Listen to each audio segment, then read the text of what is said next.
Okay, whenever you're ready. Thank you. Good evening. I'd like to call the meeting to order and welcome you to the regular session of the Milwaukie Planning Commission. Agendas and additional copies of staff reports are available on the city website at www.milwaukieoregon.gov. The easiest way to locate them is to navigate to the community calendar where tonight's meeting page is posted. If you've not reviewed the agenda, please do so. It contains important information about the process that we will follow tonight. If you wish to provide public comment, please log into the Zoom meeting or call into the meeting. Instructions for both logging in and calling in are located on the meeting page on the city's website. In order to be included in the meeting record, public comments must be received during the applicable portion of the meeting. That is, general comments must be made during the open audience participation portion of the meeting, and comments on specific public hearings or work sessions must be made before the close of public testimony portion of that agenda item. Next on the agenda is approval of the November 24th, 2020 meetings. Does anyone have any corrections to make to those minutes? I see that, yes, Commissioner Sherman, do you have some corrections?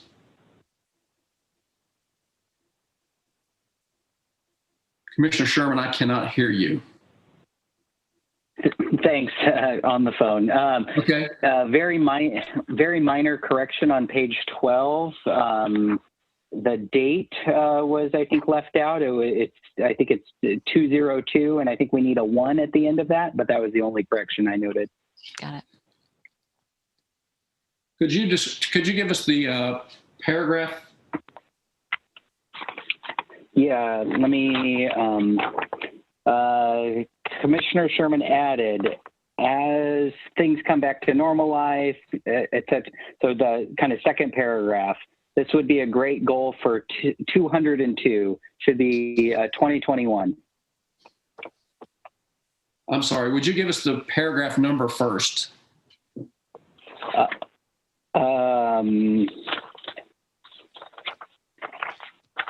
Paragraph, I guess it's the 6.2, and then basically all the way at the end of 6.2, right above 8.0, it's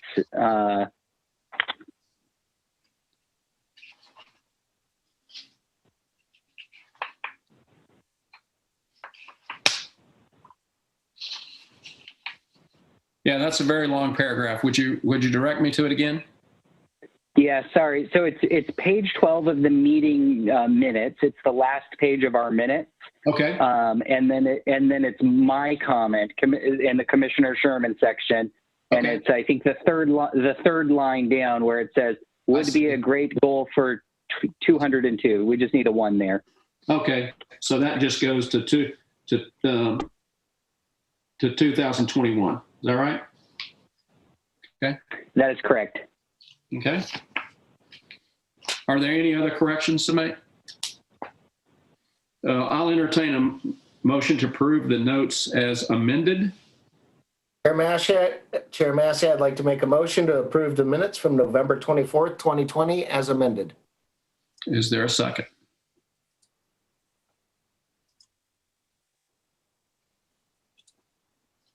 I second. Okay, very good. All in favor, please say aye. Aye. Aye. Aye. Thank you for those hands. Always helps me count up. All of the commissioners indicated that they approved the minutes as amended.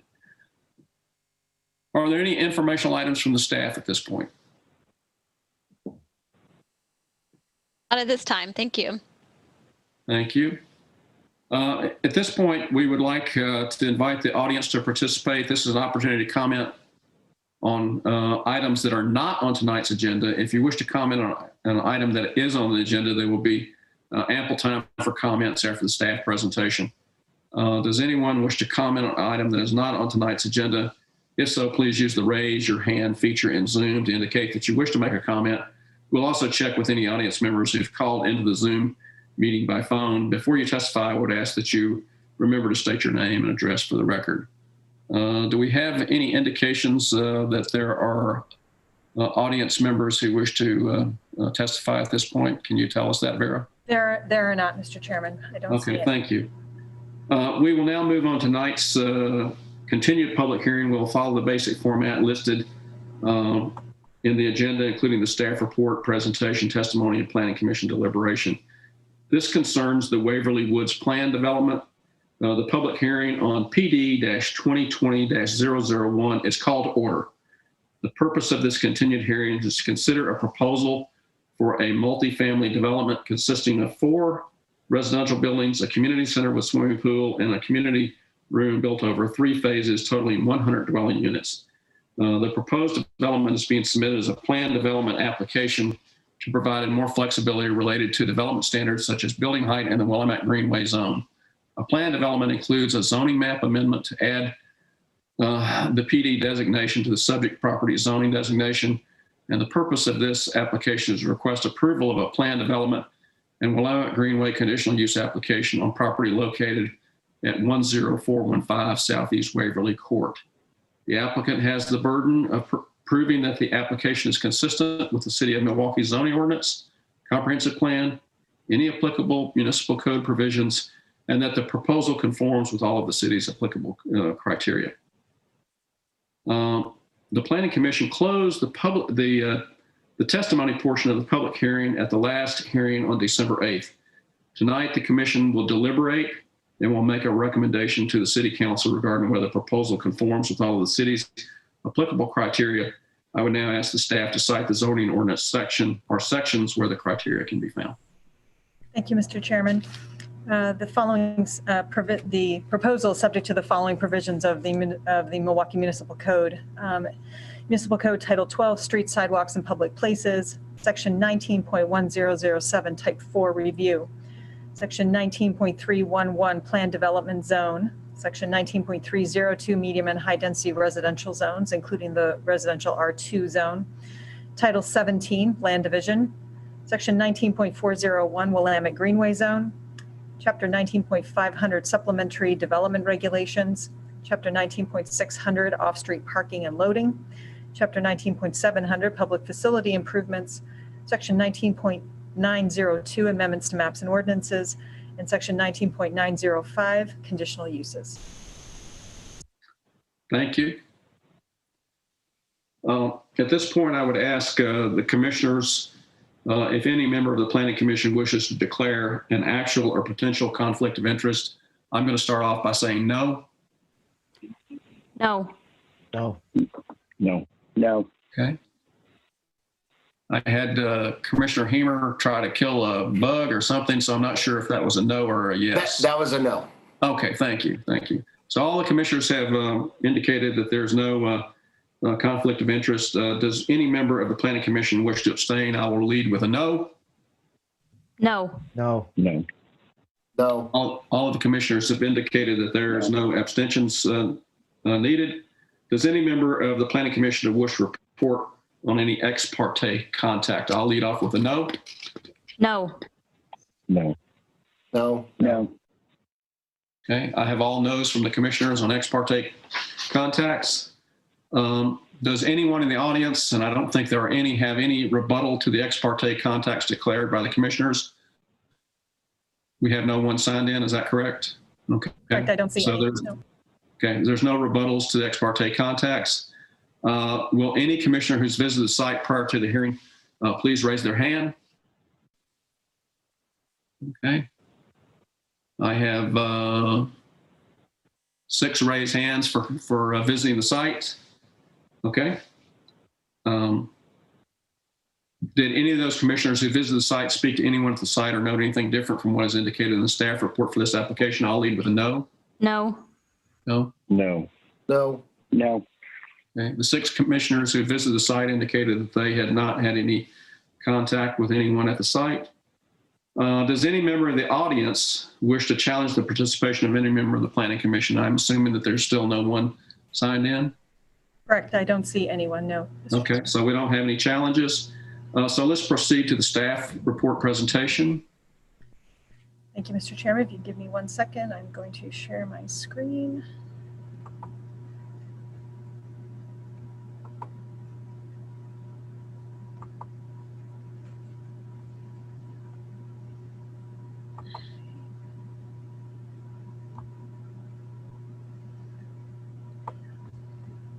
May I just ask if everyone can see the PowerPoint presentation?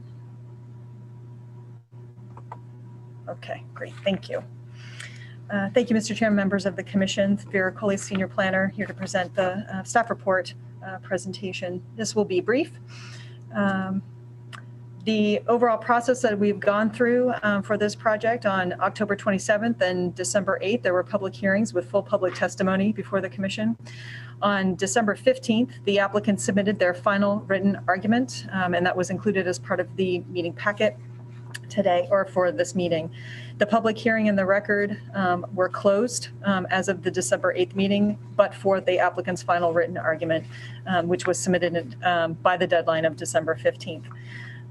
In the record for this hearing are all of the application materials that were submitted, the staff reports, recommended findings and conditions of approval from staff, the substantial public testimony, both written and oral, that were submitted as part of the hearing, as well as all of the written materials that has all been included as part of the record for this hearing, and all of the applicant submittals and responses, including, again, that final written argument that was submitted. The task for the Commission this evening is deliberation and a vote for a recommendation to Council. Briefly, just to remind folks of the proposal, this is a site plan of the project. The application is a Type 4 review, again, which requires the Planning Commission to consider whether the applicant has demonstrated compliance with the code sections and to make a recommendation to City Council. City Council is the final decision maker for a planned development application. The development is in addition to the existing Waverly Greens apartment communities for a total of 100 dwelling units as part of a 3-phase development proposal, which would be as part phase, so that building A1 that you can see here as part of the Waverly Woods development, A2, and then the gardens at the top of the ridge. The application itself requires a couple of applications. So the entire package includes a plan development application, a zoning map amendment, Willamette Greenway review, because a portion of the site is within the Willamette Greenway overlay zone. There's a property line adjustment to create to move the property line so that there are 3 lots as part of development parcels as part of the project. And again, a transportation facilities review that was covered as part of the transportation impact study that the applicant submitted. The staff recommendation to the Planning Commission continues to be recommendation of approval to the City Council. The staff reports that have been submitted to date detail the findings as well as the conditions of approval, showing that the proposal provides a better design than would be required by the base zone requirements. Again, the review process, December 8th, there was the last hearing was the continued Planning Commission hearing, which included written and oral testimony regarding the information that was submitted to date. The Commission closed the public hearing on December 8th. December 15th, the deadline was the deadline for the applicant's final written argument, which was submitted. Tonight is the continued public hearing for Commission deliberations. There is a tentative public hearing scheduled on February 16th for the City Council to continue this public hearing process. And for everyone's understanding, that public hearing will be noticed as this one was. So from a noticing standpoint, we kind of start over from that noticing perspective. So all abutters, a sign posted on the property, all of that will all happen again. And that will include the interested parties that have submitted either written or oral testimony as part of this application. So there will be a full noticing requirement for the City Council hearing as well. The 120-day deadline for this application was extended through February 18th, 2021 to account for that hearing on February 16th with the City Council. The Planning Commission has a couple of options in making your decision this evening. One of the options, again, of course, is to recommend approval of the application with the recommended findings and condition of approval. And again, this is a recommendation to the City Council.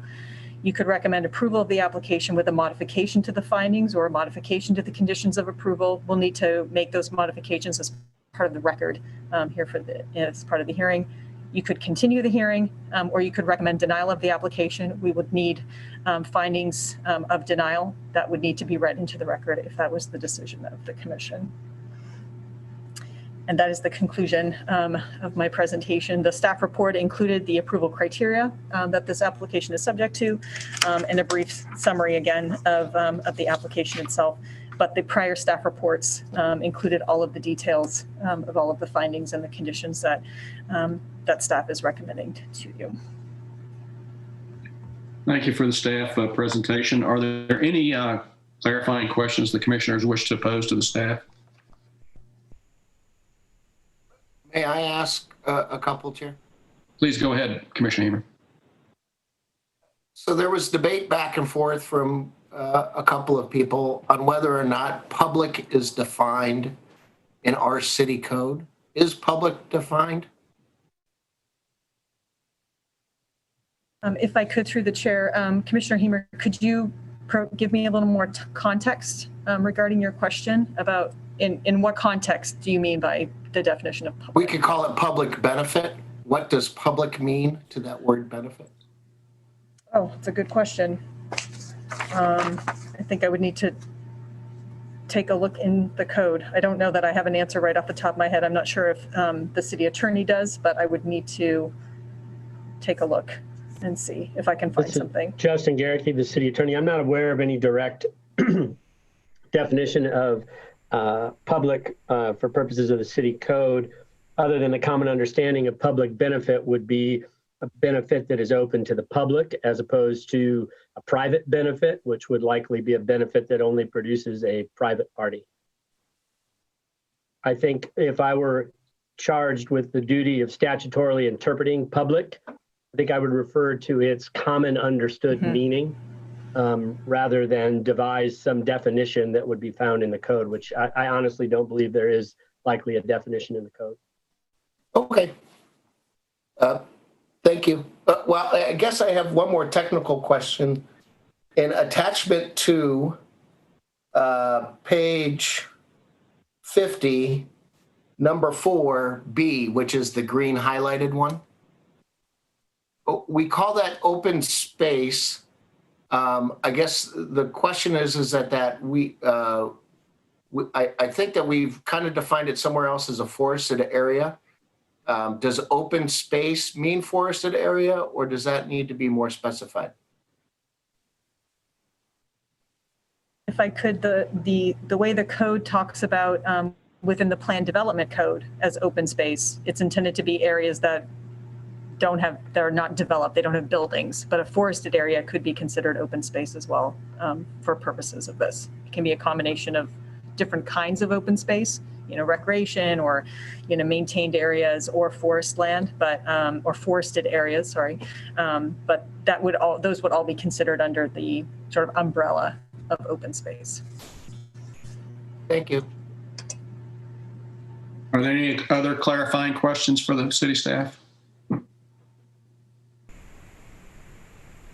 So have we received any correspondence on this matter other than those items that have already been included in the meeting? No, we have previous not. Meeting acts. Okay. So no more written testimony since the last meeting in December. Is that what I'm hearing? Other than the applicant's final written argument. Okay, the applicant's, yeah, understood. And we'll yeah, understood. Yep. Okay. Yep.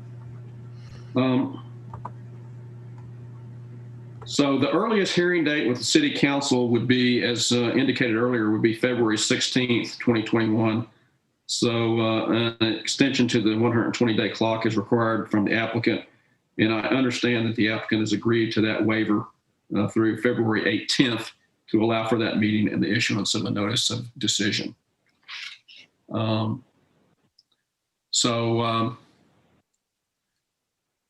The applicant submitted a final written argument for the deadline of business on December 15th. So I would ask if the commission is ready to deliberate this decision. Yes. Who would like to lead off the discussion? I would be happy to, Chair, if you would allow certainly welcome your opening, Commissioner Hamer. I don't think I've ever had as long to prepare for a deliberation as I have had for this one. So it's been boggling my mind. And I like the proposal, except for one thing.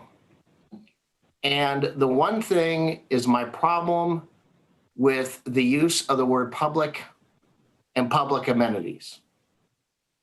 The open space, community room, and swimming pool are not for the public, but only for those that live in the complex and help to sell the development, not for the public, but for the developer.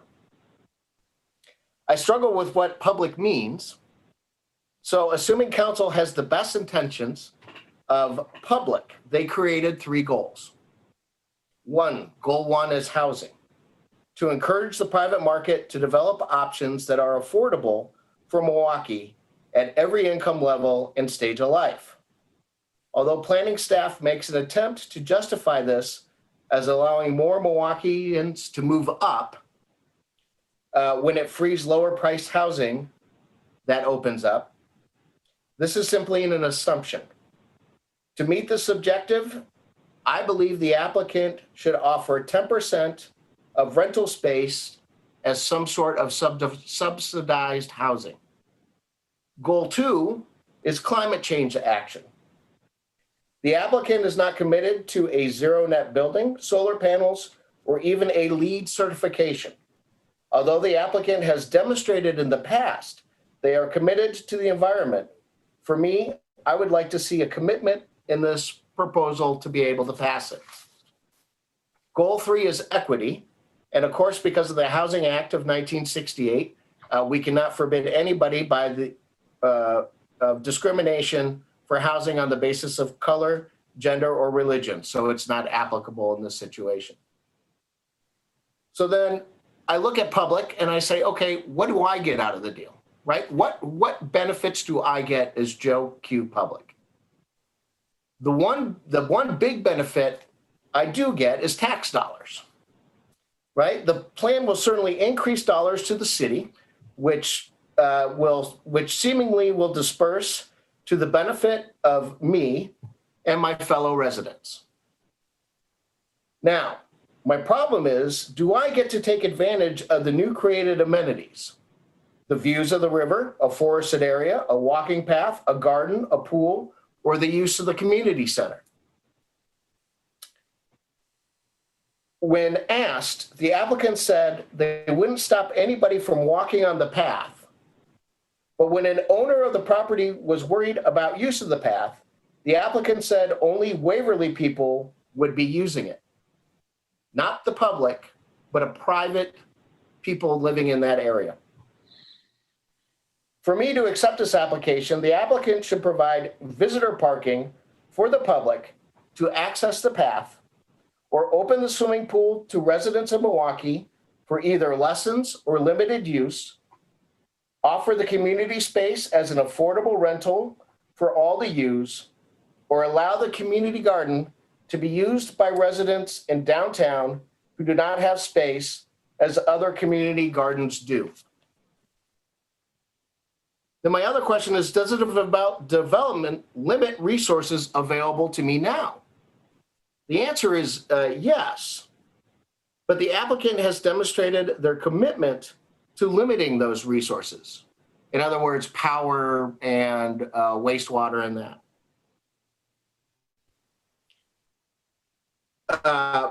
They could use solar panels and a commitment to excellence as building to preserve those for the rest of the Milwaukie citizens to be able to use. I will not vote for this development for the following reasons. The applicant commitment to the word public is not for the general public, but only for those who can afford to live in the complex and to sell or rent their development. Thank you. Thank you, Commissioner Hemer. Do any of the other commissioners wish to offer comments? Yes, I would, Chair Massey. Go ahead. Just a few points that I didn't have a written prepared statement. Just a few points that I'd like to make. Something from the last meeting. That Adam, could I ask you just to speak up a little bit? I'm having a little bit of trouble following. Yes, sir. Thank you. Appreciate it. Just no problem. just something from the last meeting we had with the applicant's attorney. I just wanted to make something clear. When the applicant's attorney had mentioned that this is not, that they're not asking for anything out of what the guidelines are allowed. However, that is incorrect. These variances that they're asking for are exceptions to the current guidelines.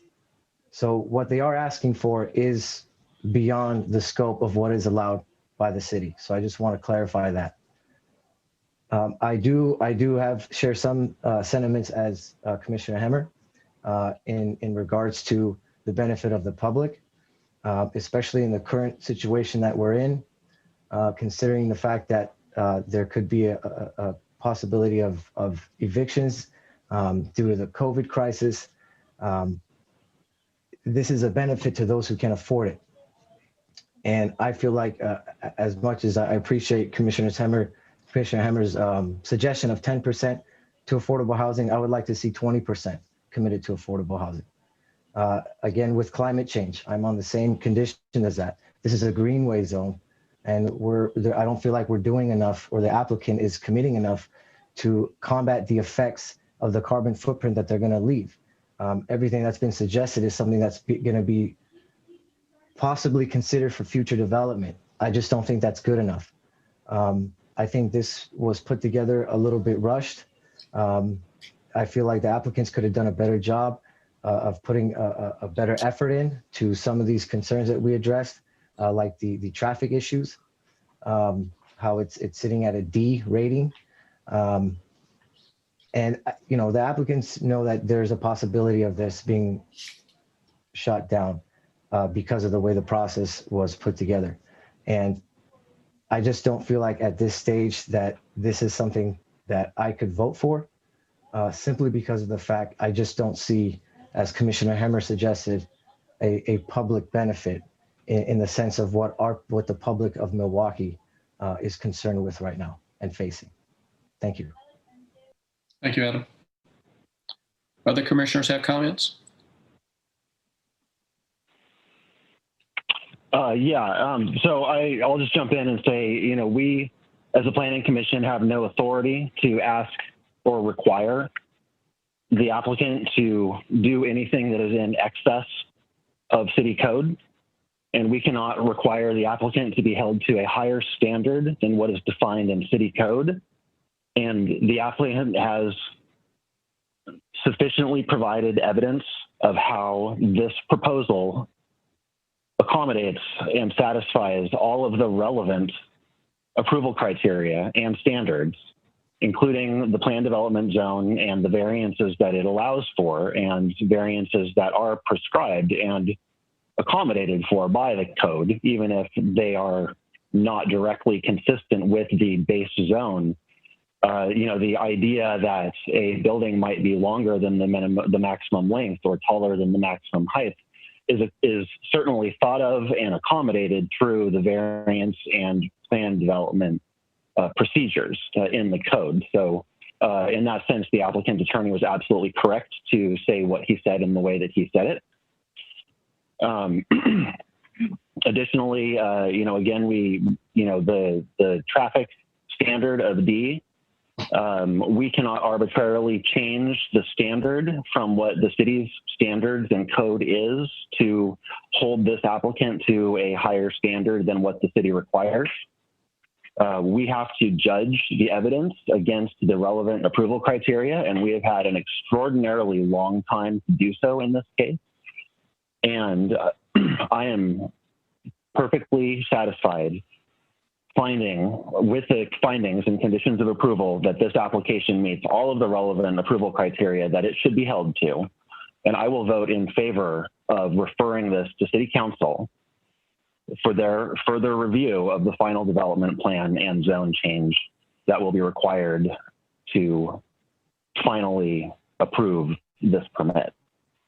So the public process period is not concluded, and there will be further opportunities for City Council to review this proposal against the comprehensive plan and applicable standards, and to listen to further testimony from the public, and to listen to and discuss with the applicant if there are any further changes that may be warranted to the plan. And I'm comfortable that we can hand this off at this point to City Council with a recommendation to approve based on the draft findings and conditions of approval that staff has supplied us. Thank you, Commissioner Edge. Any other commissioners that wish to add comments?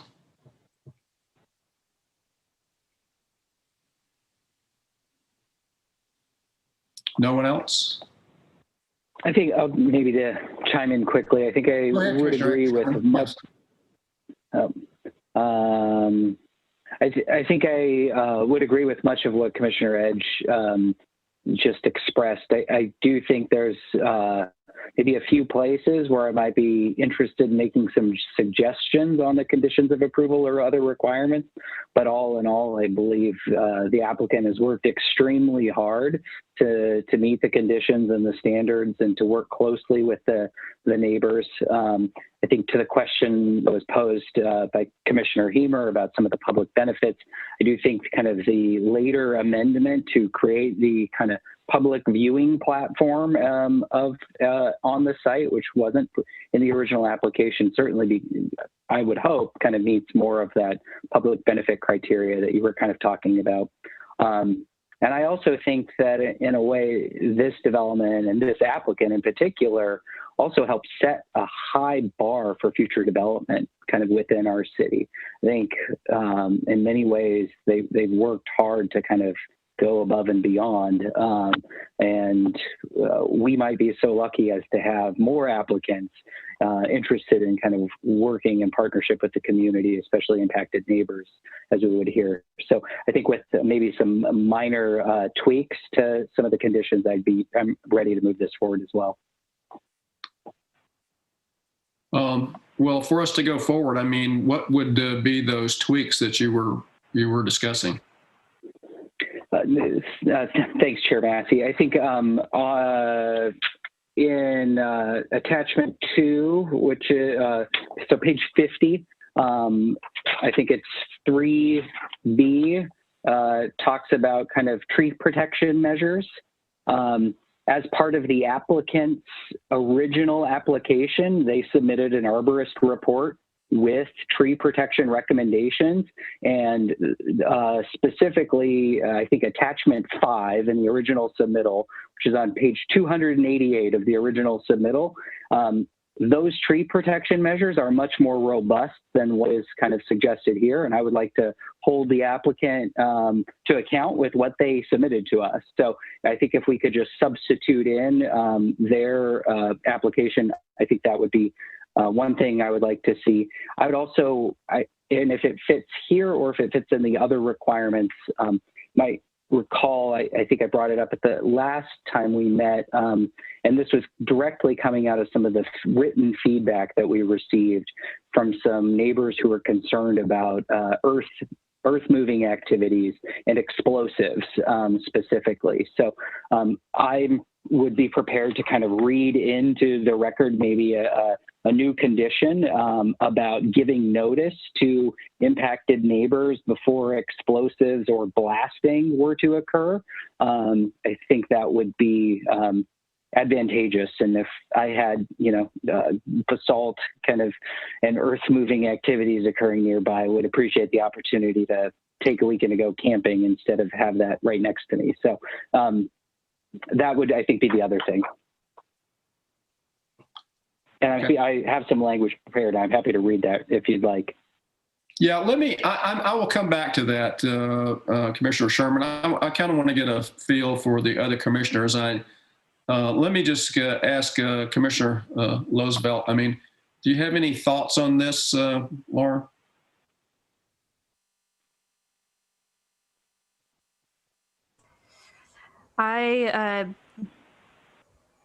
Generally, Chair Massey, I find the application to be complete and consistent with the requirements.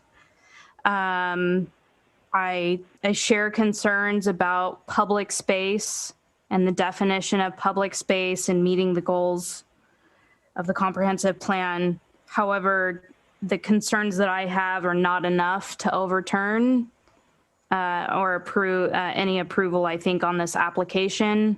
And I would side towards providing additional housing, given our current situation in the city.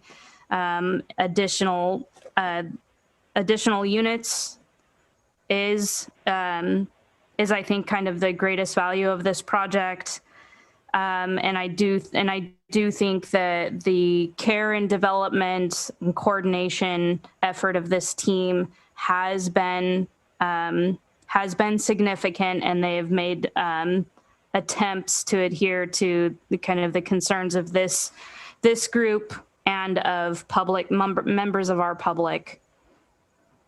Okay, thank you. Commissioner Ert, do you have any thoughts?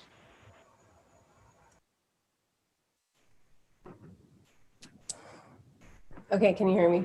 We can hear you. I think everybody has made some really good points, and I understand the kind of questioning of public benefit, and I think I would lean towards potentially part of the public benefit is that this is housing units that come with a community garden or in a pool or rec room, where potentially my kids can go visit people that live there, or I can, or so some developments don't have that, and that does increase spaces for us, housing and recreational spaces for people to go to in the community. Primarily understand it being for residents, but people also share their spaces with community members. So that would be part of it. And then just the much needed housing. And from everything that I've read and heard, overall, it does seem like the project is demonstrating compliance and meets the applicable standards. So I would recommend approval at this point. And I do echo some of the suggestions I think are really good tonight moving forward for City Council. Okay. Chair Macy, can I respond? Please do. Commissioner Errant, I think that inherently that description is not for public. I mean, the description that you give is not a description of public amenities. I think that's a part of kind of this, that's the center of what Commissioner Huebner is bringing up. And I think, unfortunately, we don't have the grounds to make those kind of qualifications of this applicant. I think that as a commission, we should work to strengthen the guidelines and requirements that we put into place, particularly with the comprehensive plan and code revisions. But at this point, I'm not seeing a strong foundation for putting that against this project and this application. Can I respond? Please do so. So I hear you, and I think that the language is kind of where I shifted, or where the kind of split is. Public amenity, no, but public benefit, and if I'm wrong, and if that's not a consideration, I still feel like it's demonstrated compliance and met all the applicable standards, and we do need the housing. So I'm falling mainly on that, but as far as public benefit goes, the green space or the gardens and the, I guess that's where I would kind of, where the divide would be, just the difference between public amenities or public benefit for our community. What does this bring to our community? Thank you. So we've got some divergent views here.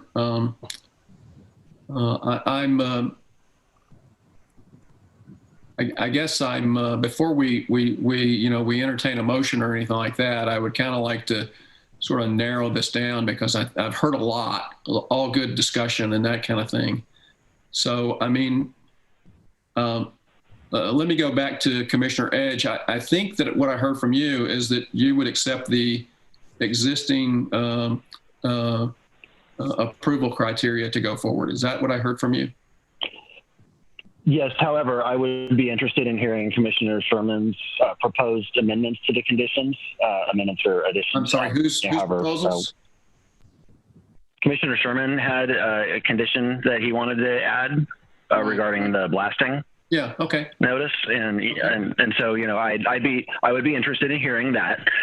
Additionally, I'm curious if the discussion between Commissioner and Vice Chair Loosevelt is lending itself towards the idea that we might need to amend the conditions of approval so that we don't find that something is a public benefit that is expressed as such, and if so, which finding are we looking at amending?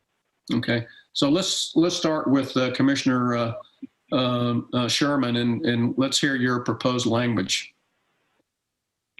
Thanks, Chair Massey. So I think this, and I'd certainly defer to staff in terms of where this would go. I think this would maybe fit in on page 50 as 3.c, language being something like, prior to any earth disturbing activities that involve explosives or blasting, public notification measures must be in place and maintained throughout construction. Notice must be given to all properties within 400 feet, which includes a schedule of explosive activities and a website where people could learn more about the construction schedule. Could we confirm with the city attorney that that language is acceptable?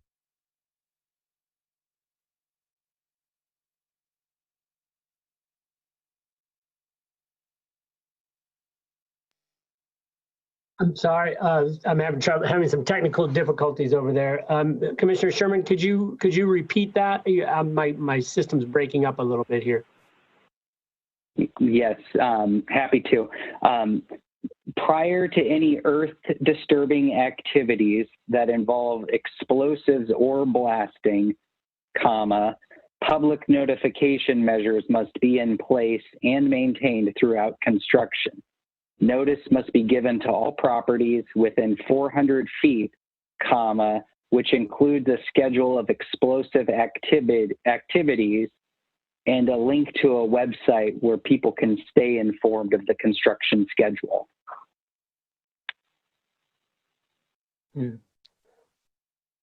Well, I have to admit, I have not reviewed the requirements for that type of construction activity. However, I don't inherently have a problem with providing notice or requiring an applicant to provide notice of certain activities that would be generated as a result of their approval.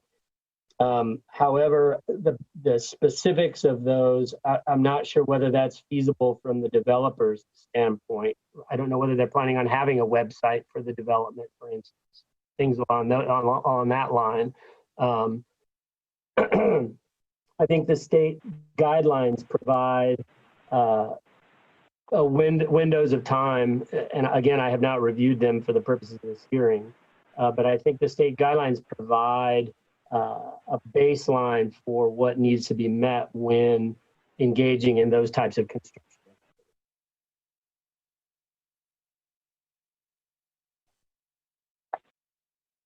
And so it might be problematic to be dictating that the applicant undertake something that is addressed. It's not something the Planning Commission really has jurisdiction over. Now, could the applicant agree to it?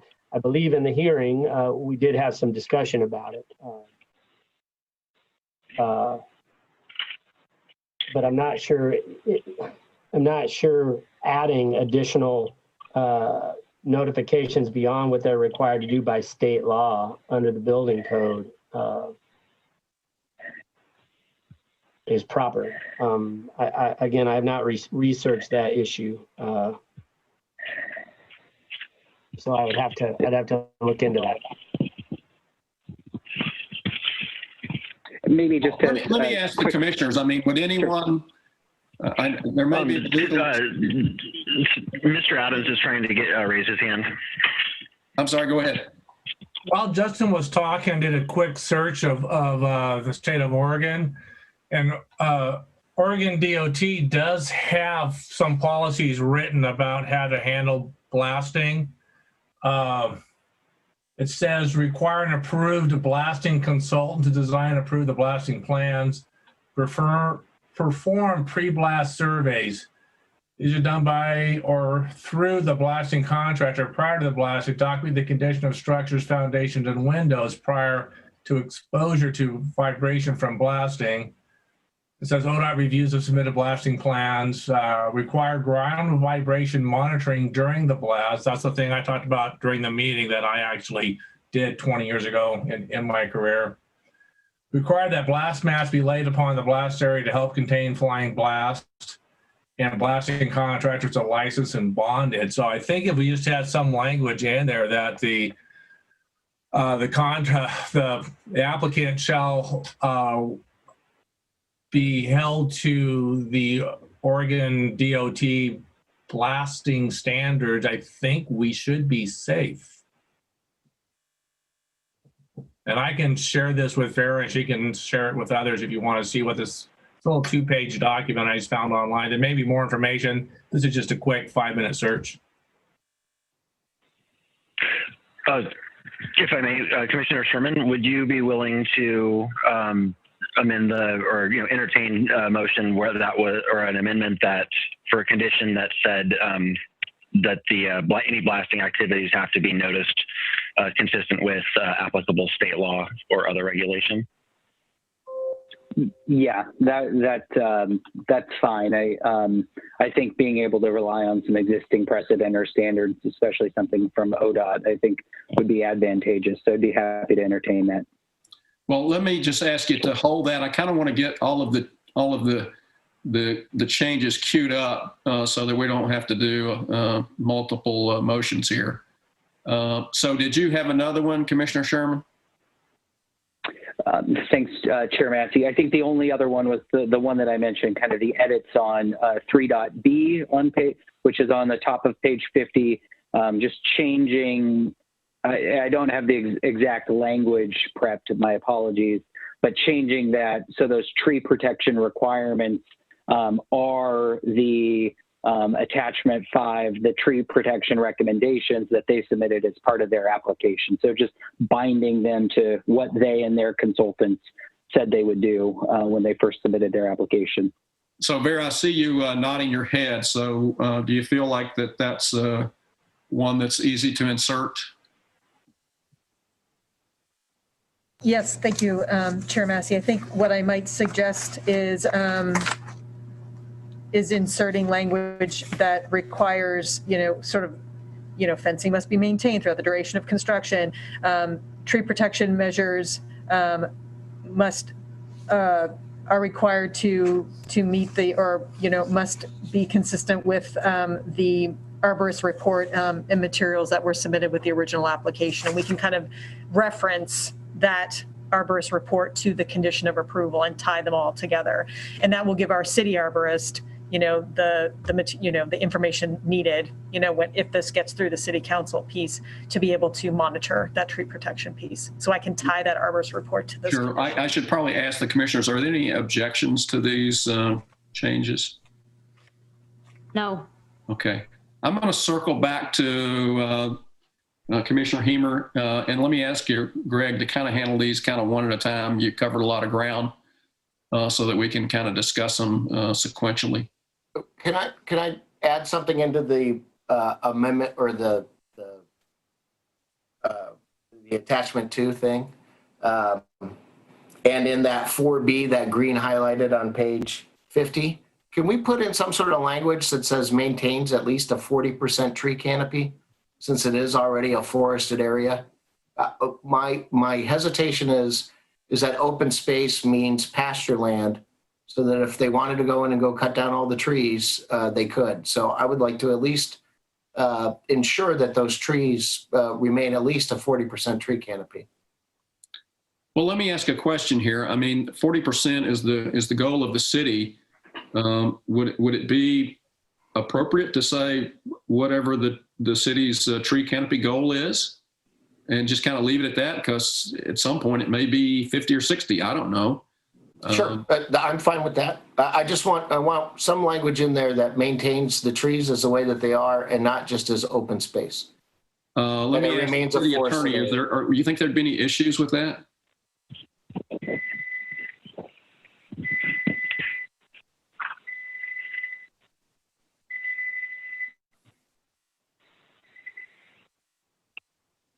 Justin? Did he hear you? Justin, can you hear us? You're breaking up a little bit, Chair Massey. Could you ask me that again? Yeah. Did you hear Commissioner Hemer's discussion about tree canopies? I heard him make a reference to making a condition that the tree canopy be maintained, but I didn't hear a number. Well, he said 40%, which is the current city goal. And my suggestion is you just say you comply with the city goal. And, I don't know if that's going to be 40% 5 years from now, 10 years from now, whatever. But that would be the goal, to maintain to comply with the city's goal. And I was just asking, do you think there would be any issues with that legally? Well, the only thing that is potentially problematic about that is tree canopy is kind of while it's an overall standard, we look at a parcel of property and we say we'd like to have a certain percentage. There's a temporal component to that. So I don't know right now what the existing canopy cover is. I don't know what the clearing is going to be required, but assuming that there is some clearing that needs to be done to develop the space, when they plant new trees there, that canopy is not going to become 40% right away. If you understand. I'm sorry. So what we're talking about really is in this 4B, this highlighted green area in attachment 2 on page 50. Instead of using the word open space, which could mean anything, right? It could be a pasture, to be able to maintain the trees that are there, or that be a forested area. So I came up with this 40% tree canopy idea. And that is what that is in reference to define that open space as forest and not just as open space. I defer to Vera. What's our code state on that? Well, the code, the section the language that's included, highlighted in green, is directly from the code, actually. So the code does not provide a lot of guidance, or it provides all kinds of guidance, meaning it's pretty broadly written. So it just talks about how would the proposed open space be protected, is kind of that language that was in here if the commission wanted to move ahead with wanting some kind of deed or some kind of legal instrument to maintain it as open space. And it sounds like what Commissioner Hemer is suggesting is that the areas that have been identified as being this open space as part of this requirement, that would have, it sounds like, a recommendation to be tied to a legal instrument, that protected open space must maintain a minimum of 40% tree canopy as part of what it is right now. At least that's what I'm hearing, that we're focusing this tree canopy goal or this requirement on that identified protected open space. Do we know what the existing tree canopy is for the open space currently? I don't have that answer. I don't believe the applicants, I don't know that we calculated that as part of it. Being out there, it's 100%. Yeah, it's. I would be surprised if it's low at all. Yes, Commissioner Sherman. If the existing state of the property is such that you believe it meets our current code requirements, I would be comfortable with a condition requiring that the tree canopy be maintained to the minimum standard required by the code. It might be problematic if it was open space right now with no trees and you were requiring certain plantings and things like that. But I believe with the existing tree canopy is there, I think you can condition that designated open space to be protected and maintained to meet the city's tree Yeah, it's densely forested. Would you be Yeah. okay with that sort of caveat, Commissioner Hemer? Yes. Okay. And what were your other issues? Well, that was it, but you asked me to kind of define my statement. Okay. Basically, I guess the way to say this is that I object to this because it does not meet the design element of public open space. Public open space is defined by the guideline as the development should provide sufficient open space for the purpose of outdoor recreation, scenic amenity, or shared outdoor space for people to gather. By my definition of public, it only allows people who can afford to live there to go there by the applicant's own admission. It does not allow for the public to enjoy any of the amenities. Okay. So this is really kind of a separate issue from the tree canopy. Oh, yes, I'm sorry. That was it for my tree canopy. Okay. Were there any other issues that you wanted to bring up? No, that I thought that you wanted to. Yeah. No, I appreciate that. Yeah. Yeah.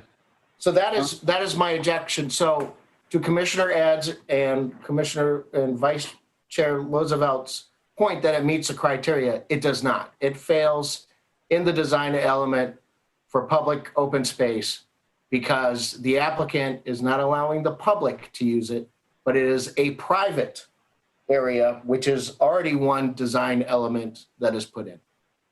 So this is a, this. So is there a, Go ahead. if I may, Chair Massey, Commissioner Hemer, is there a specific finding that you want amended to reflect that? Well, I would, like I said, with my list of things, I don't know where the exact finding is. It would be under the design guidelines of multi-family housing. If somebody could help me get to the.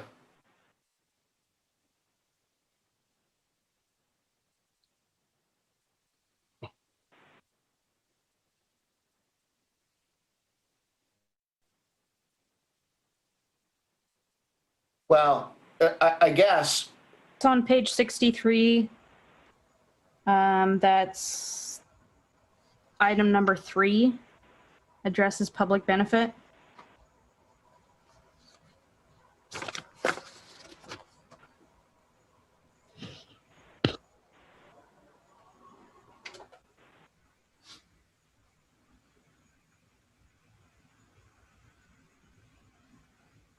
Oh.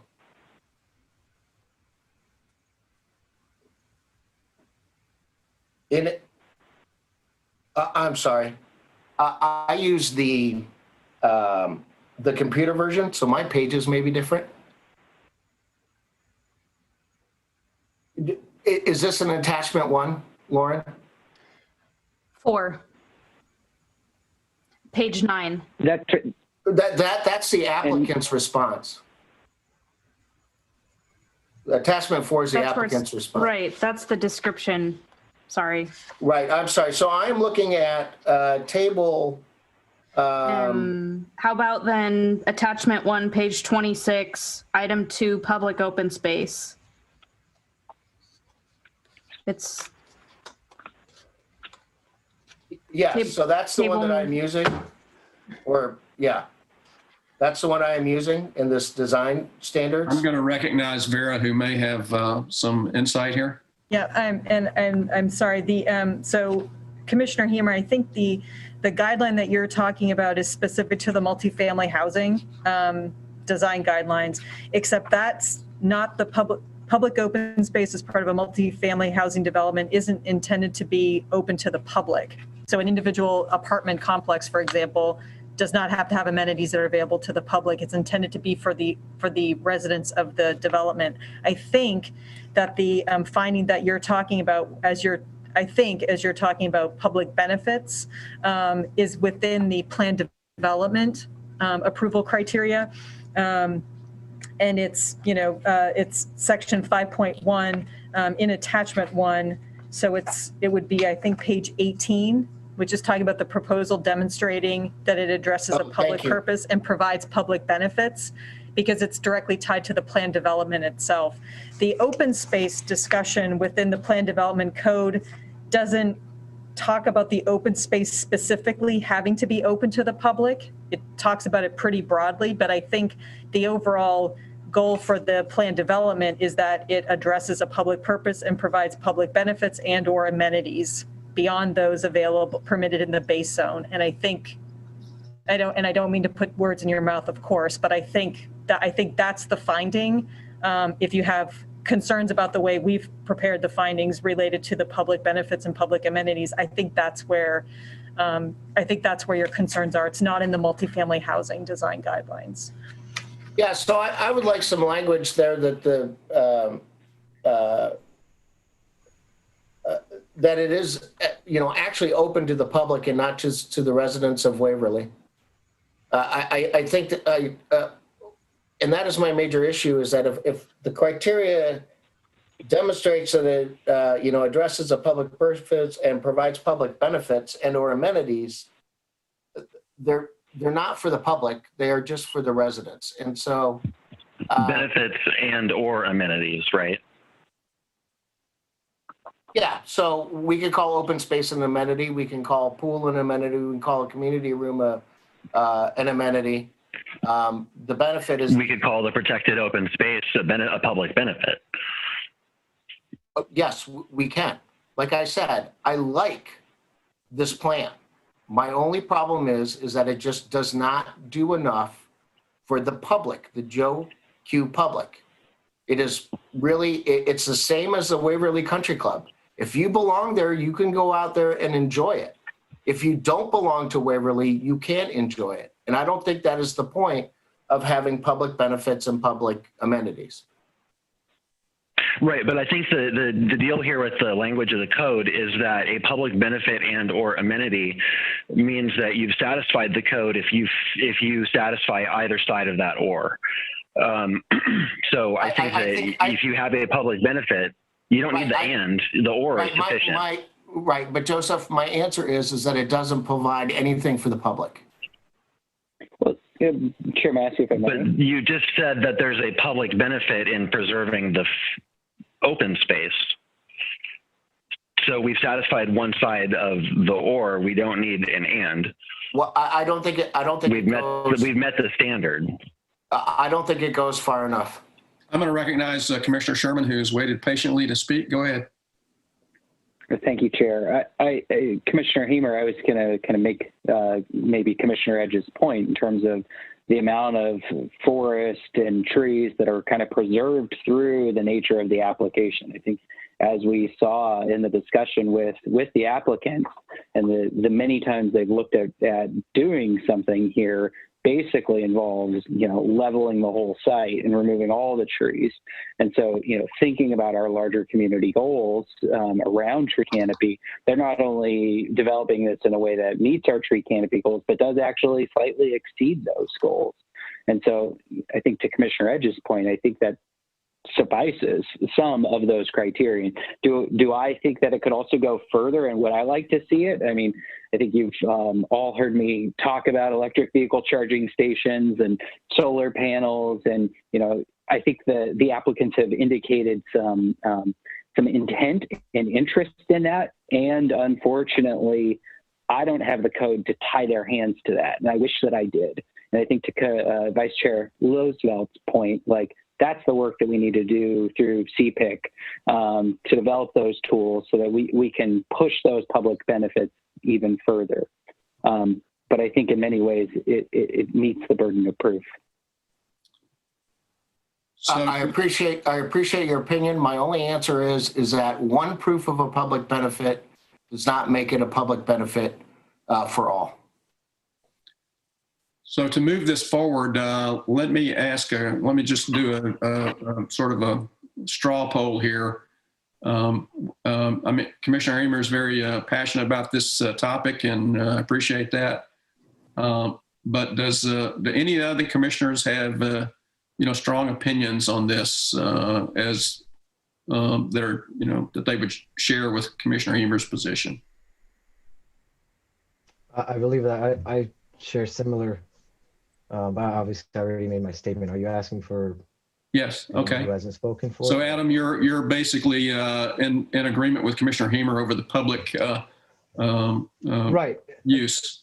Well, is that correct? That and the idea of the public benefit, period. I just don't see that it doesn't. And I understand Commissioner Edge and Commissioner Sherman's point.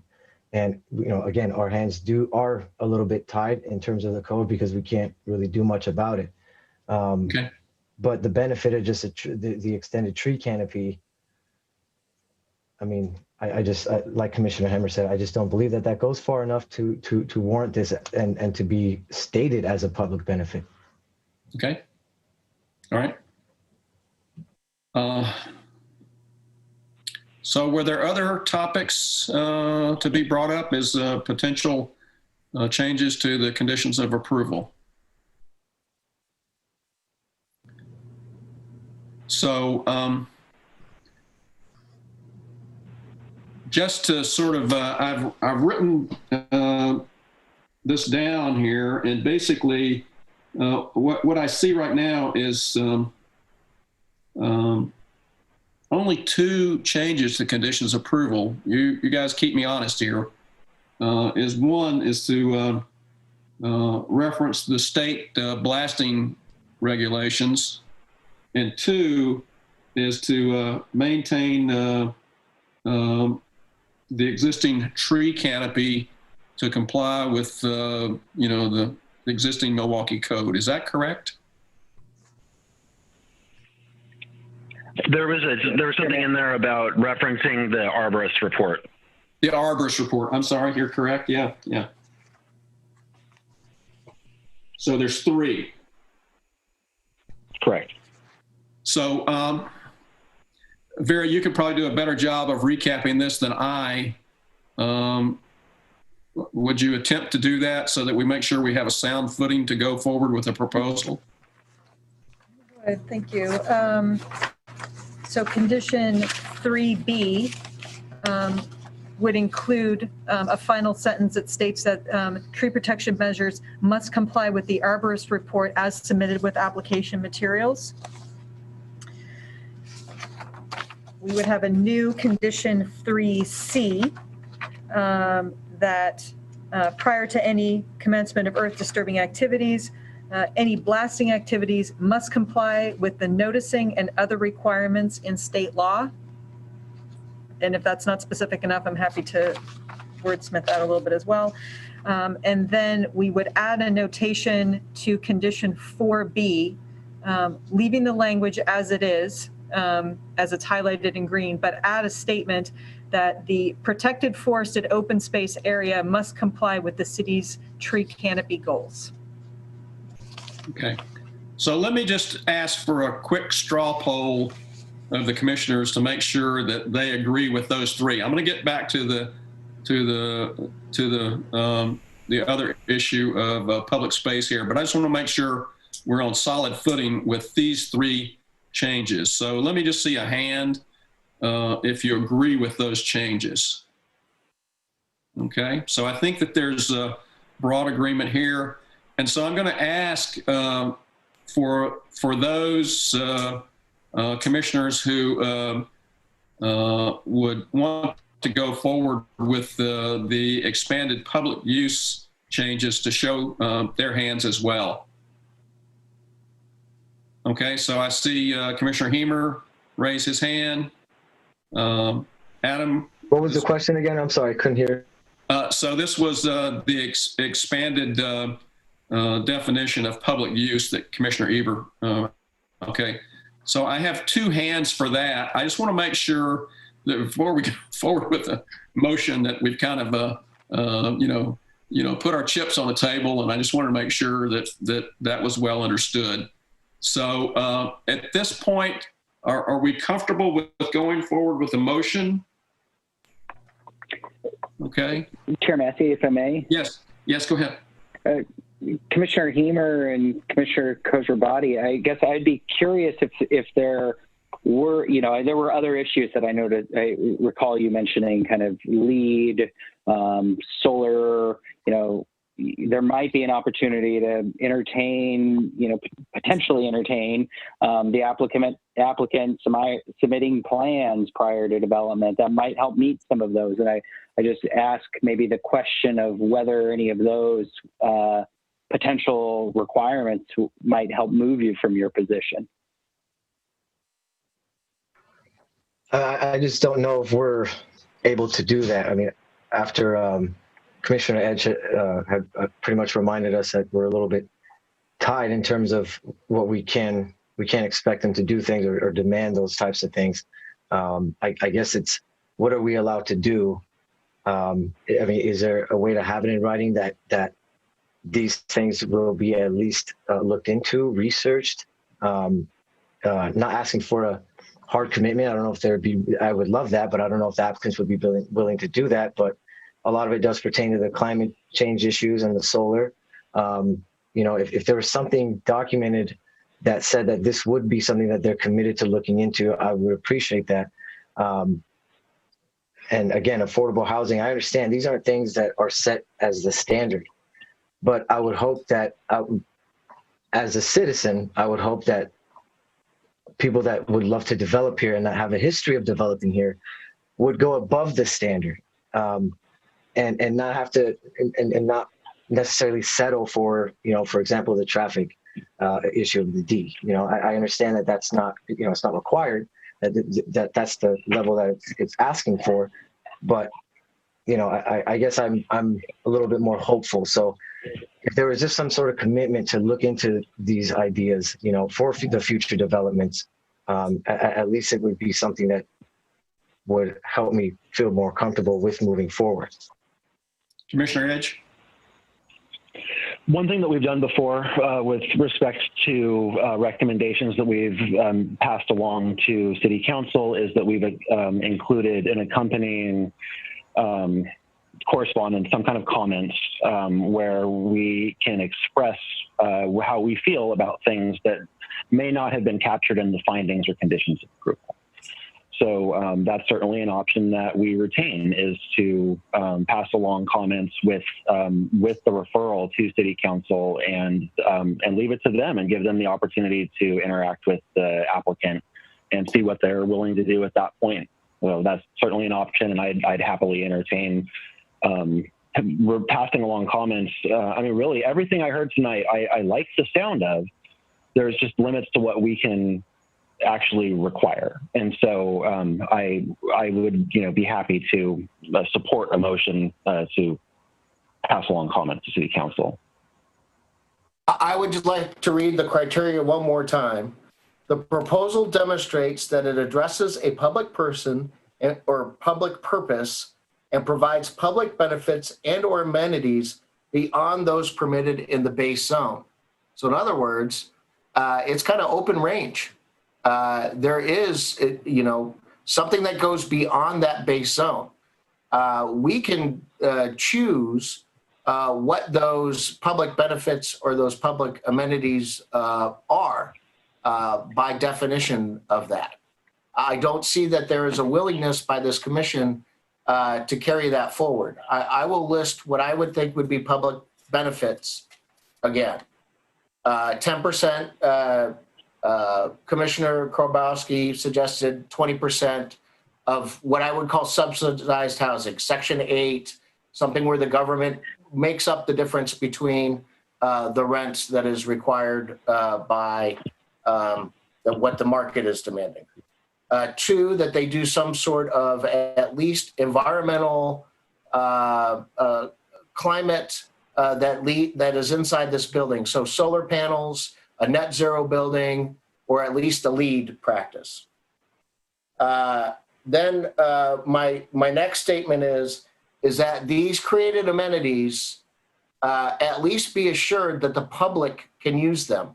We have no assurance that this walk pathway or viewing station is allowed for anybody in the public to walk on it, right? It is meant for the private development, and these amenities serve only the purpose, okay? And the building design and everything else serves only the purpose to make this development pencil out. It has nothing to do with public benefits.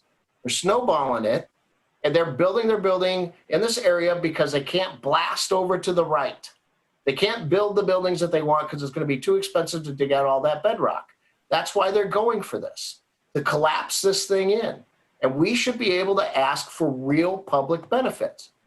And my real big thing is that, look, if you're going to allow the public to walk on this pathway or to enjoy the community gardens or to enjoy the pool or to enjoy the community center, you should at least have some designated visitor parking so that when people that want to visit this site as a public can go there and park without retribution or fear of getting a ticket.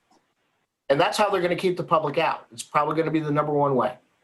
And so I think that even though that by means of what everybody is saying, I like the proposal. Don't get me wrong. I like the proposal. I just don't think that it goes far enough in the public benefits and the amenities. It is meant to shut out the public, not to include them. And these amenities and public benefits are to sell condos and to rent spaces at a higher price. So let me ask the city staff about Commissioner Edge's comments about including, a more generalized comment section that might include some of these other issues. So through the chair, when this goes to the city council, the staff report that we would put together for city council would reflect the application and all of this, but there's an entire section that talks about the planning commission discussion and that hearing process. And within in that section of the staff report, we would submit, and we've done this before, where we've sort of other things or other recommendations for the city council to consider when they're in their deliberations or through their hearing process. So we can certainly include these discussion points within our staff report to city council as part of our presentation to city council. I know that most, if not all, the city councilors watch these hearings before their hearing as well. So we can capture all of these kinds of ideas at the direction of the commission. Absolutely, within the staff report. And I would like it in written form because I've been told by a counselor that they have been discouraged to watch the planning commission meetings when they have a hearing on it, just so that they are not previously swayed, I believe, is kind of the idea. And so, yeah, I would certainly like it in the staff report. Absolutely. Are there any comments for, objections to what Commissioner Heber has proposed? I think the proposal is to include these 3 items into a comment section. Are there any objections or comments? Okay, go ahead, Commissioner Losevelt. I'll get to you in a minute.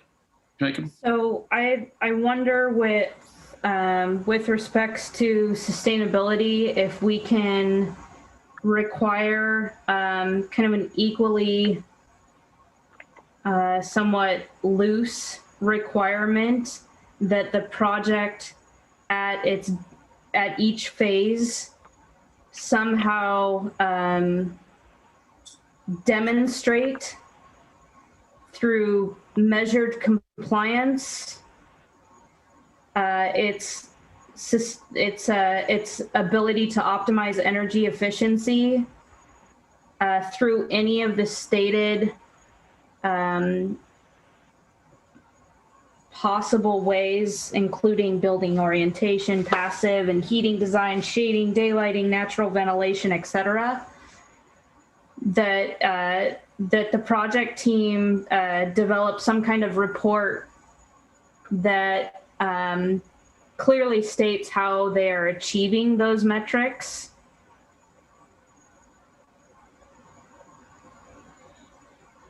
Because I agree, oftentimes we see applications where a project is indicated to be sustainable for one way or another. We can't hold it to any certification. We can't hold it to net zero or carbon neutral. But what we can do is we can ask that they provide documentation of meeting some type of energy efficiency requirement beyond what is code. So I think that would be a fourth item to include in a comment section. Commissioner Sherman, did you have something else?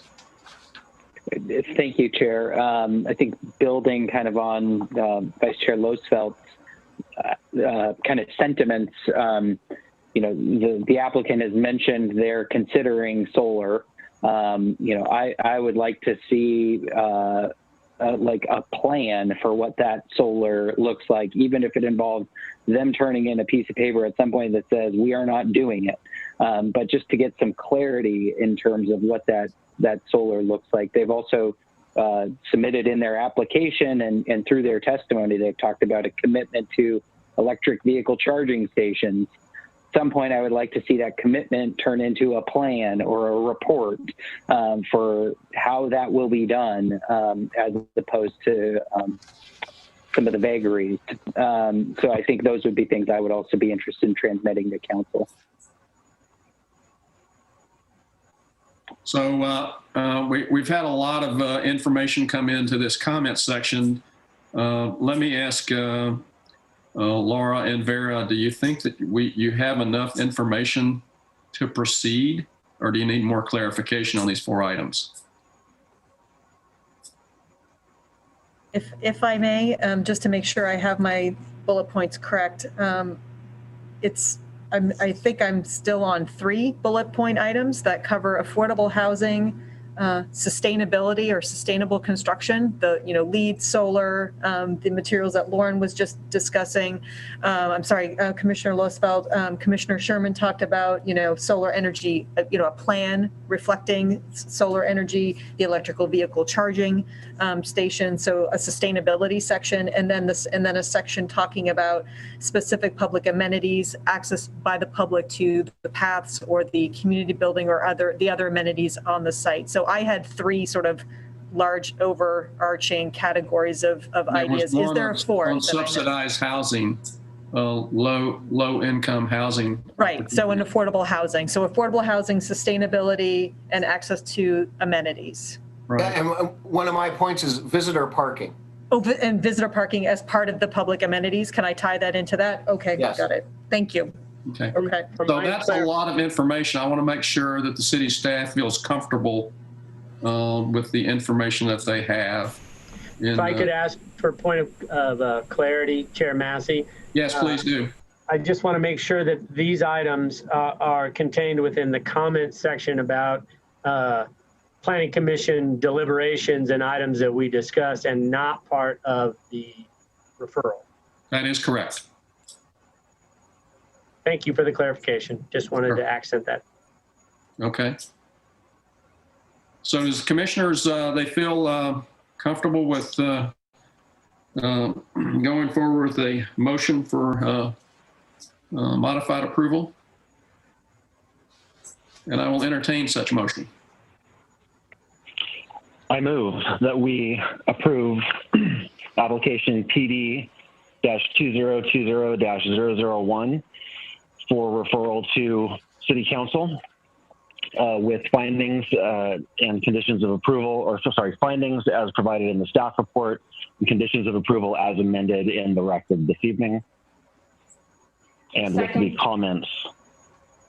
I second that motion.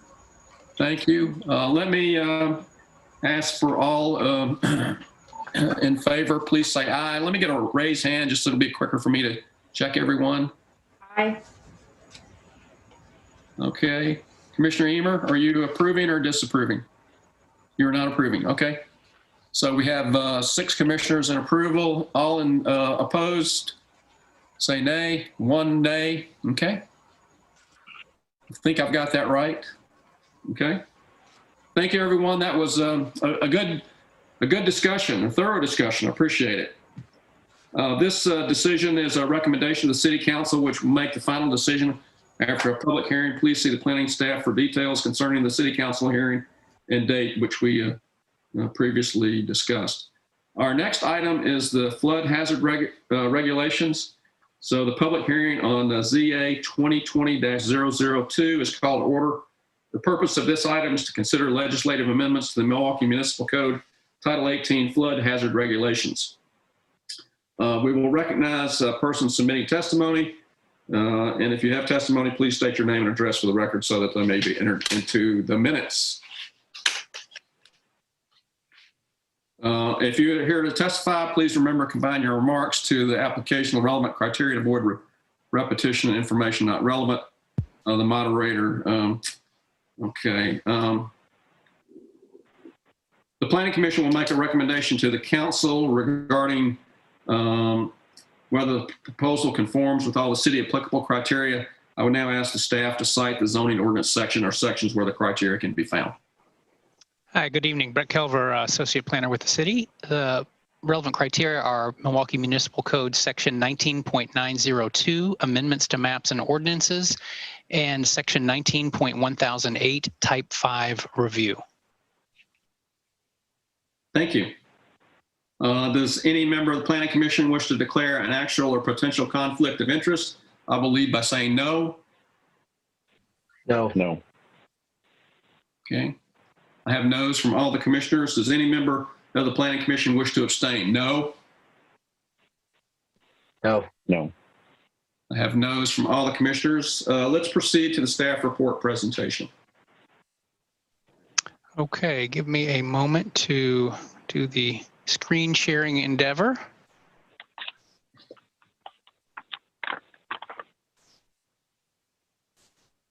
And just a confirmation that you all can see a title slide here.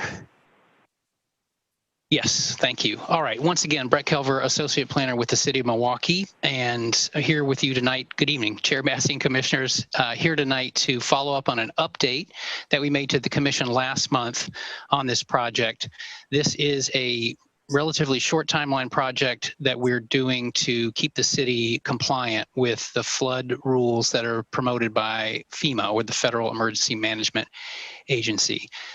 One similarity that what we're doing right now has to what you just finished is this is also a recommendation hearing. So the city council for this overall project will be the final decision maker, but the Planning Commission's role is to review the proposed amendments and to provide a recommendation to the city council. So that's what we're talking to you about tonight, and what we're hoping we'll be able to get to by the end of our time together. So just for context, the overall area that we're talking about, we went over this a little bit last time. This is an overview, kind of a zoomed out view of the entire city. You can see the city limits with the green and black dashed lines here. So Milwaukie is a community that is greatly influenced by water. It's bounded more or less on 3 of its 4 sides by some form of water. We have the Willamette River downtown, Johnson Creek, kind of traces the course of the city on its western side and along the north, and then Kellogg Creek and Mount Scott Creeks along the south. So there are definitely areas within the city limits that are subject to and have experienced some flooding over time. And this map just kind of shows the overview of that. Most of what we deal with is the light blue area, which is commonly referred to as the 100-year floodplain. It's the area where there's a 1% chance each year of some significant flooding. The red hatched area within the floodplain is known as the floodway. That's where you might expect to see kind of almost a channel of water moving in a flood event. Those are particularly sensitive areas. The orange areas are what are referred to as the 500-year floodplain. There's a 0.2% chance each year of flooding there. And then what's a little bit harder to see in this drawing is there's a little bit sticking out here. These darker red areas that underlie some of the 100-year floodplain, those are areas of flooding from 1996 that were mapped. And we'll talk more about that a little bit later. But just as an overview of the several thousand properties in Milwaukie, there are about 250 that have some portion of the 100-year floodplain or the 1996 floodplain touching them. Within the municipal code, Title 18 is where our regulations to protect against flood hazards are located.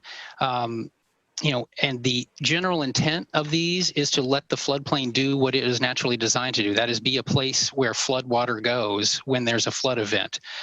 So these rules, by requiring development to be mindful of where structures are placed, where fill is placed within the floodplain area, that is significant for trying to preserve some capacity of the floodplain for storing that floodwater in a flood event. And so these rules are really set up to try to protect property from damage from flood events. And it also prevents one property from doing something that affects a flooding result, but both upstream and downstream. So that's what the main purpose that Title 18 serves. Critically, it also is a way that the city demonstrates to the federal government that we are eligible, that we have enough protections in place to be eligible for the National Flood Insurance Program. This is a program managed by the federal government that allows an opportunity for property owners in the floodplain to purchase flood insurance at a reasonable rate. And this update that we're doing this year is very similar to one that we did in 2008. That was the last time that FEMA came out to communities across the country with some updates to this flood rules. And so we went through this process about 12 years ago. In essence, what we're doing this time are making a lot of largely administrative changes. We have been provided with some model language from FEMA and the state to kind of guide us in, specific definitions that might need to be updated, kind of pointing to different small changes that have been made, and we're using that as our guide here. The overall effort of this this amendment is largely what we're calling policy neutral. As most of you are aware, the recently updated comprehensive plan with all its new goals and policies does have some farther reaching ideas about protecting the community from natural hazards like flooding. And I'll talk a little bit more about those later, but those are topics that are going to require a lot more community conversation. And so there may be some policy changes in those conversations, and we're not going to get there probably for another year or two. But the effort tonight and in the next couple of months is to simply make these administrative changes. And to clarify, and just be clear with everyone, the changes don't involve any changes to the maps. I mean, FEMA has not updated its maps, so there's nothing really changing about the locations of the floodplain area that are shown on our current maps. A quick overview of some of the kind of the essence of the changes that are proposed. We're taking this opportunity to kind of reorganize and renumber Title 18, just so that things are a little bit easier to find, hopefully, and make a little more sense in terms of how they're grouped together. There are a few definitions that are being updated as a result of some suggestions from FEMA. The building codes have changed a little bit, and so we want to make sure that our Title 18 rules, acknowledge that. One of the kind of administratively, one of the things we're doing, this document that I showed you on the previous slide, I'll go back, we are kind of formalizing what we're calling a floodplain development permit. So actually developing some paperwork that will help staff work with applicants to kind of track the progress of their application when they're dealing with the floodplain rules. And then just a couple of specific examples of some small changes we're making. One of the things that we're doing relates to what's called a non-conversion agreement. And this is something that there are already rules in place that obviously prevent someone from using changing a non-habitable space into a habitable space within the floodplain without raising it up to the proper flood protection level. But one thing that we found through experience has happened is that one owner will build a house, and then a future owner isn't necessarily fully aware that there are some flood issues with the property. They don't realize that attached garage was not constructed to be a future living space because it's not necessarily built above the flood protection level. And so establishing and requiring something like a non-conversion agreement just makes it very clear, something that would go with the title, so that the current owner and future owners of a property would understand that they'll have to go through the flood hazard regulations in order to make those kinds of significant changes. And then our current code with respect to critical facilities, which can be understood to be things like schools, hospitals, fire stations, those kinds of things, they are discouraged in the current code from being located in the floodplain. Looking at the newly adopted comprehensive plan, it actually sets as a policy or a goal to prohibit critical facilities from being located in the floodplain. And so what we want to do with this change was just take one small step in that direction and kind of formally say that you're not allowed to build a new critical facility in the floodplain. If it's absolutely necessary, the code still allows a variance process, but it kind of provides that more formal process rather than simply recommending that you not do it. Again, in a future update, we'll get into probably a bigger conversation about whether there should be an absolute prohibition on new critical facilities. But for now, we're just taking one small step. And then one thing I want to talk about a little bit more is just using this opportunity to make sure that some of the maps that we have from Metro of the 1996 flood areas are actually kind of properly connected to the code and apply equally across the city. And so I have a slide I want to kind of illustrate this a little bit. So we have aerial photos that were provided by Metro that show areas that were in fact flooded in 1996, which is a pretty significant flooding event, especially close to the Willamette River. And those are the areas here shown kind of in what looks to me like red. Some people may see it as brown, but brown or red, this dark color. The 1996 flood area is defined in our code. So the maps are incorporated into the code, they're referenced, and the 96 flood area is defined in the code as being at an elevation of 38 feet. So that number, even though we have maps showing 1996 flooding happening in higher parts of the community, so higher up on Johnson Creek where the ground elevation is 100 feet, that 38-foot reference number for the 96 flood doesn't really work. It loses its relevancy there.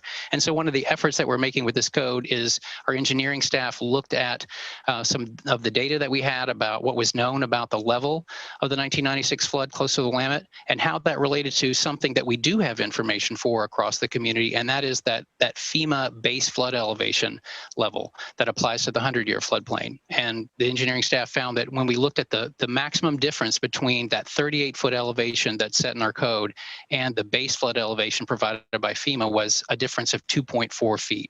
And so what we're proposing to do with this code is to simply incorporate that language into the code to make the 1996 flood maps that we have actually relevant at higher parts in the watershed where we did see flooding in 1996. So that's one specific proposal here in terms of adjusting the definition of flooding. And what that would mean is that it will make the maps that we have of the 1996 flood relevant throughout the community.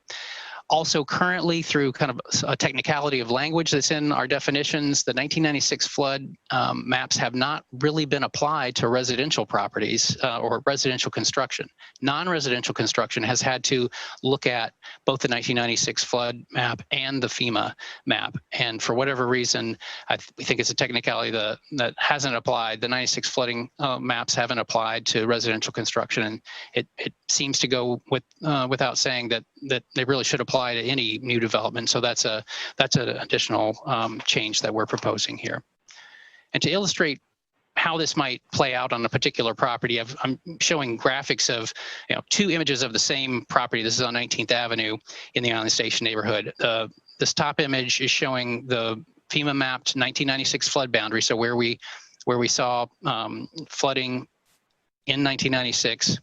The same property showing the FEMA 100-year floodplain area. And so what it would mean with the proposal that we're making is if this property was proposing to do some new construction, or let's say the house was destroyed in a fire and it wanted to be rebuilt, anywhere it might be trying to rebuild within our map area showing the 1996 flood, it would kind of respond to that new standard, that 2.4 foot addition. If no construction was happening there in that area, there'd be really no change. That same house would still continue to be subject to the 100-year floodplain rules. So depending property by property where the 1996 flood area is with respect to the 100-year floodplain, there may or may not be changes. But just wanted to try to illustrate that for you there. Returning to this question of larger policy changes that I've said, we want to try to come back to at some point in the near future, those would be things like talking about requiring additional elevation to protect new development from flooding. Taking a look at the 500-year floodplain, looking at changing our requirement we currently have of if you put, for example, fill in the 100-year floodplain, you have to balance that with an equal amount of cut or removing soil in some other part of the floodplain so that there's a net, no change. And one concept that could be discussed in the future would be requiring there to be kind of an addition, like when you add fill, you actually compensate by adding more flood storage by removing an even higher proportion of material from the floodplain to increase the flood storage capacity. Those are obviously much bigger issues that they really warrant a lot more public discussion with all the property owners and other members of the community who have a stake in that. And so these are just kind of a sample list of some of the topics that we imagine we might get back to in a couple of years when we have time to look at this. And then kind of wrapping up where we are right now, we did talk to you in December with kind of a general update and introduction to this project, and then we sent out the public notice that was required to the properties that are affected by this. We're here tonight looking for a recommendation after you have some discussion about this. And then where we're going next is we have scheduled a February 2nd work session update to the City Council. So we'll talk with them about the discussion you had and, kind of similar points that we've made here tonight. And then we're hoping that we can get to the City Council for a formal decision about this March 2nd so that we can meet the March 31st deadline that FEMA and the state have given us for that. So with that, I think I'll stop and I'll ask if you have questions, especially ones that might be helpful if I return to a slide or two in the presentation before I stop sharing. Any clarifying questions for Brett? Yes, go ahead, Commissioner Hamer. Did you plan to do this tonight and forecast the weather as it is rolling on in? No, I wish I could claim more credit for that, but no, that's strictly coincidental as far as we can tell. Any other questions for Brett? Have we received any correspondence on this matter? We have not received any additional correspondence in the form of comments except for what you received in the packet. I have taken several phone calls or emails from different property owners who were simply curious about understanding what the changes might mean, and I've responded to them, but none of them submitted formal testimony for this. Okay. So do we have anyone who's checked in through Zoom or the telephone? We have? Okay. So do we have anyone who wishes to speak on this application? Yes, Mr. Chairman, I have Matt Gillis who has his hand up. So I'm going to... Chair recognizes Mr. Gillis. I'm going to promote him over to panelist so he can speak with you.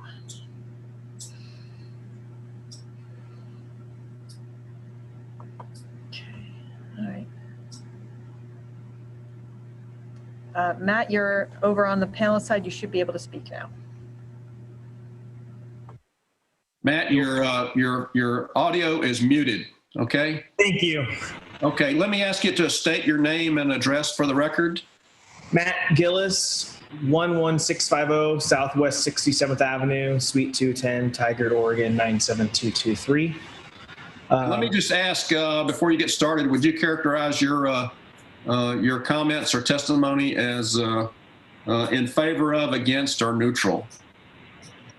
Against, but I want more clarification from the staff. So I've done projects in the 100-year floodplain in other cities, and I think, so I had a house in the floodplain in Lake Oswego on the canal where the dam broke, and I had an existing house, existing everything, and I just wanted to add a bathroom in the existing basement. It was already finished. Everything was built to code when it was built in the 70s, and I was not allowed to do that because of the 100-year floodplain. And so I think this will affect a lot of property owners in a negative way because, finished spaces, changing the elevation 2.5 feet is a big deal. someone that built their house 2 years ago that met the code. Now their whole main floor might not meet the code. And if they want to add a bathroom, they might not be able to do that, but there's no real clarification on building permits or 50% evaluations. And so I wanted to talk about that. I also want to talk about the crawl space foundations. There's mention of it. They're talking about changing crawl spaces, but I don't have a real clarification on how this affects the building codes. And so most of my stuff comes down to the building codes. The 96 is overlapping with the 500-year floodplain. And so that's it's a much higher standard to meet for existing properties, existing homeowners. It also affects all the 250 homes in the area. They're going to have to list this change on their disclosures now. So it could significantly affect all their property values.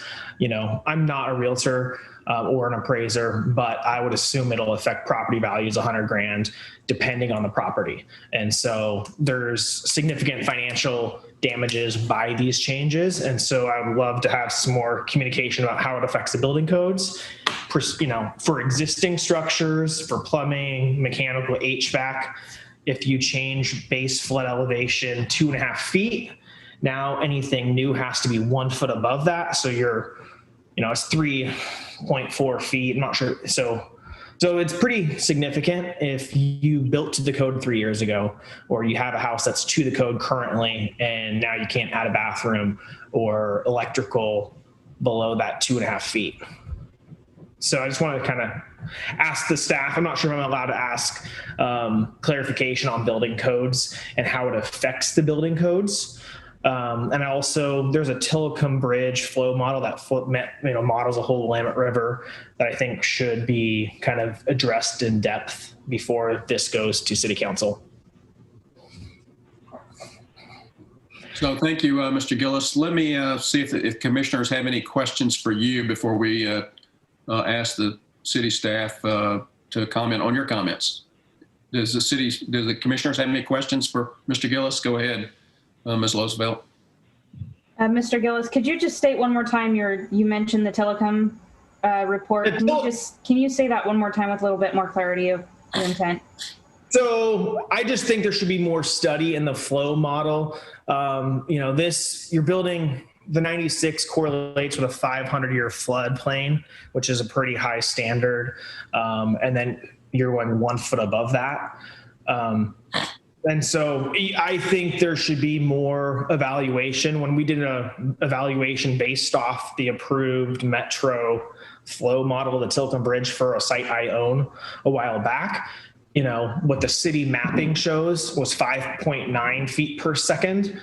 And what the Tillicum Bridge flow model on our site was like 1. Don't hold me to that number, but it was a lot less. I don't remember the exact number, but it was way, way less. And also one of my properties that is shown to have been affected by the 96 flood, there's original cabinets in the basement. There's original siding, and none of it has water damage. And I could address that at City Council as well, and with photos to show it and prove it. So that's kind of my, some comments. I think it should be addressed a little bit more in depth. It's going to affect the 250 home. Everyone in that flood zone will have to disclose it because now the flood zone has changed. And so that's going to affect everyone's building values. It's going to affect the remodel ability unless staff clarifies that. And that's the bigger concern is remodel ability. There's 250 homeowners that bought these houses assuming they could throw a new bathroom in their main level. And now the code changed and now, by 2 feet. And so now what they thought was out of the floodplain and to code is now you can't put a bathroom in there or a new kitchen because of the code changes. And I dealt with that with another house in a different city. And so I just want more clarification on building code issues. It sounds too simple. And I know there's a lot more building code issues that aren't being talked about. Mr. Gillis, you keep citing the impact of property values that these regulations would have, and I'm just curious if you know what the impact on property values would be if Milwaukie residents were no longer eligible to apply for flood insurance protections through the National Flood Insurance Program because we do not pass these amendments before the deadline. I'm unaware of the flood insurance program. That I don't know what FEMA has asked you guys to do. If there's more clarification on what the requirements are, I'd love to hear what FEMA is saying. My current flood insurance is not through FEMA. It's through a private party insurance company. And that's probably like half the price of FEMA. And so I don't know what the FEMA, I don't have any comments on that because I don't know what FEMA was saying you guys need to do. Any other questions for Mr. Gillis before we ask the city staff to respond? Okay, let me turn it over to the city staff for any comments on Mr. Gillis's testimony. Yeah, thank you, Chair. I'll start, and then I think I'll call on our engineers who are here, Beth and Dalton, to kind of weigh in as well. I'm sure they've been making some notes. So I guess just trying to clarify one thing. There's no, like I mentioned before, there's no change happening to the flood maps themselves. So, the FEMA 100-year floodplain is identified where it is, and that map is not changing as a result of this proposal. Neither is changing the boundary that's shown on our maps of the 1996 flood areas. And for better or worse, I think, Mr. Gillis, one of the things you would need to do, I guess, if you had some challenge to that aerial photo mapping, I mean, we'd have to take it up somehow. I'm not sure it's an easy process to challenge. It's a little bit like some other regulations we have where we have kind of almost like snapshot in time delineation of an area, and the burden, I guess, is on the applicant to kind of challenge the veracity of that. So, but just to be clear, like there's no change being proposed in like where the 1996 flood area or the 100-year floodplain are. The more significant change, I guess, that you're trying to get at is how we're kind of defining or tying the 1996 flood area to a particular elevation, that is to the base flood elevation. Mm-hmm. In terms of impacts to property owners, again, just to clarify, a couple things. One, the 250 properties that we noted have some kind of contact with a flood designation. It's a combination of residential properties, properties that are used for commercial or industrial manufacturing use, as well as some vacant properties. So it's not, just to be clear, it's not 250 single family home owners. It is a mix, including some vacant, undeveloped properties. Some of those properties were developed before before the city had any flood hazard rules. And so some of those structures are not complying with any flood standard. And for those that aren't dealing with a 100-year flood, that are not dealing with a 1996 flood boundary, if something were to happen to them, if they would be damaged and we're trying to rebuild, or if they're trying to add on, like you're saying, add a bathroom, something like that, they're already subject to, having to elevate to a particular level related to the 100-year floodplain. The proposal that we're making with respect to the 1996 flood, which is intended to kind of make it more applicable across the community, is by tying it to that 2.4 feet above base flood elevation. So again, to be clear, to be fair, this, there's not a host of new regulations that are coming in on people who hadn't already been subject to our flood rules. It's more about, at least for the 1996 areas, what level you would have to elevate a new bathroom, a new kitchen, a completely rebuilt house that's in the 1996 floodplain. And depending on when that structure was built, you may be having to do that anyway. I think I'll ask if maybe Beth or Dalton could address your questions about some of the building code issues, crawl space construction, that kind of thing. I know enough to say that there have been some changes to the state building codes that do relate to flood hazard protection that any kind of new construction would be subject to anyway. And so I think This proposal doesn't change the building codes. It simply acknowledges that there are some new codes in place that development needs to be aware of. But having said that, Beth or Dalton, would either one of you like to introduce yourselves and maybe say a little bit more or correct me if I've stepped out of bounds? Hi, my name is Beth Bertel. I'm an engineer with the city, and I would like to try to provide some clarification if I could. Matt referenced that there's 250 properties that include floodplain on the property, some portion of the property. Of those properties, only 96 have structures within either the 100-year floodplain or the 1996 floodplain. You winnow that number down to 36. 36 structures are within the 1996 floodplain. So it's a pretty small number. And then we winnow that down even more. We know that 20 of those structures, we know the date they were constructed, 20 of the 36. Only 2 of those known date structures were constructed after Milwaukie adopted floodplain regulation. So I do want to acknowledge that it is particularly challenging for older homes that were built before there were any city floodplain regulations. If they have a substantial problem like Brett was talking about, like a house fire or something like that, rebuilding can be challenging. The idea about the substantial damage, substantial improvement that you build to the current flood code in the city is to try to have, if you do have to do a big investment in an existing structure, that you have that investment protected for flooding. So it has to be 50% of your assessed value. So if you're just coming in for a bathroom remodel, you're not going to trigger that regulation. It's only going to be if you're building entirely new, or your structure, you want to completely renovate it, or you've had some sort of pretty catastrophic loss to your structure, like a fire or a flood. That said, I also want to address your, you specifically wanted information about building codes. So the standard for a new home being constructed in the 1996 flood is very, very similar to the 100-year flood. It's just a difference of how high things need to be. So in a garage that's built at grade, a non-habitable enclosed area, my electrical wiring would need to be above the flood protection area elevation to be protected. So I'm elevating electrical and mechanical systems in areas that are below the flood protection elevation. Obviously, basements are not allowed in new construction. Your example was a house with a basement that was built before floodplain regulations. Those are very challenging. If that home was substantially damaged or needed to be entirely renovated, that basement would be something that would not be able to remain as a habitable area.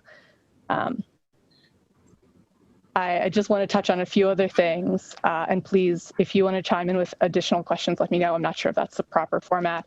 You mentioned that the 1996 flood correlates with the 500-year flood. It's not technically accurate in our area. It's more like a 100-year flood. So just want to scale that back a little bit. In our community, homeowners are not necessarily required by law to disclose that they're in a floodplain. Some cities do require that sort of disclosure, but that would be some rules with real estate transactions and not related to the city. So I'm not sure necessarily what a homeowner would need to disclose in terms of their local floodplain regulations when they sell a home. I hope I've answered your questions about building code. I want to jump back. You mentioned about crawl space construction and wanting additional clarification about that. So sorry to jump around, but we are asking people to not build below grade crawl spaces. So crawl spaces that are a trough or a bucket, so that when they fill with flood water, then the water sits and causes additional water damage. So for really a nominal additional cost, they backfill the crawl space so that the level of the crawl space matches the adjacent exterior grade.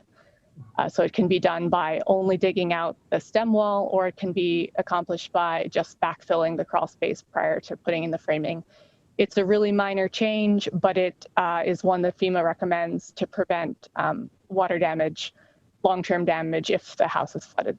So I'll stop there, and I hope I've addressed some of your questions. No, that addressed a lot of them. That's very appreciative. The crawl space was good. Backfilling is easy.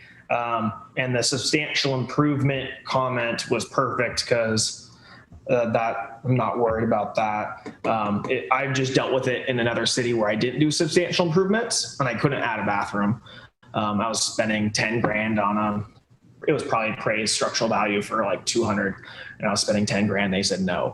And so that was their code, not yours. And so that's great. And then, yeah, and on our property specifically, the 500-year does pretty much correlate with a 96, but it's close. So I agree with all the creeks and stuff. It completely could be different. So I think that answers all my questions. I appreciate your time. Thank you, Beth. That context was very valuable, I think, for us all. Do the commissioners have any questions for the city staff? So at this point, I'm going to close the public testimony portion of this hearing on ZA 2020-001. That topic is now closed. So are the commissioners ready for a discussion? And I would ask who would like to lead that discussion?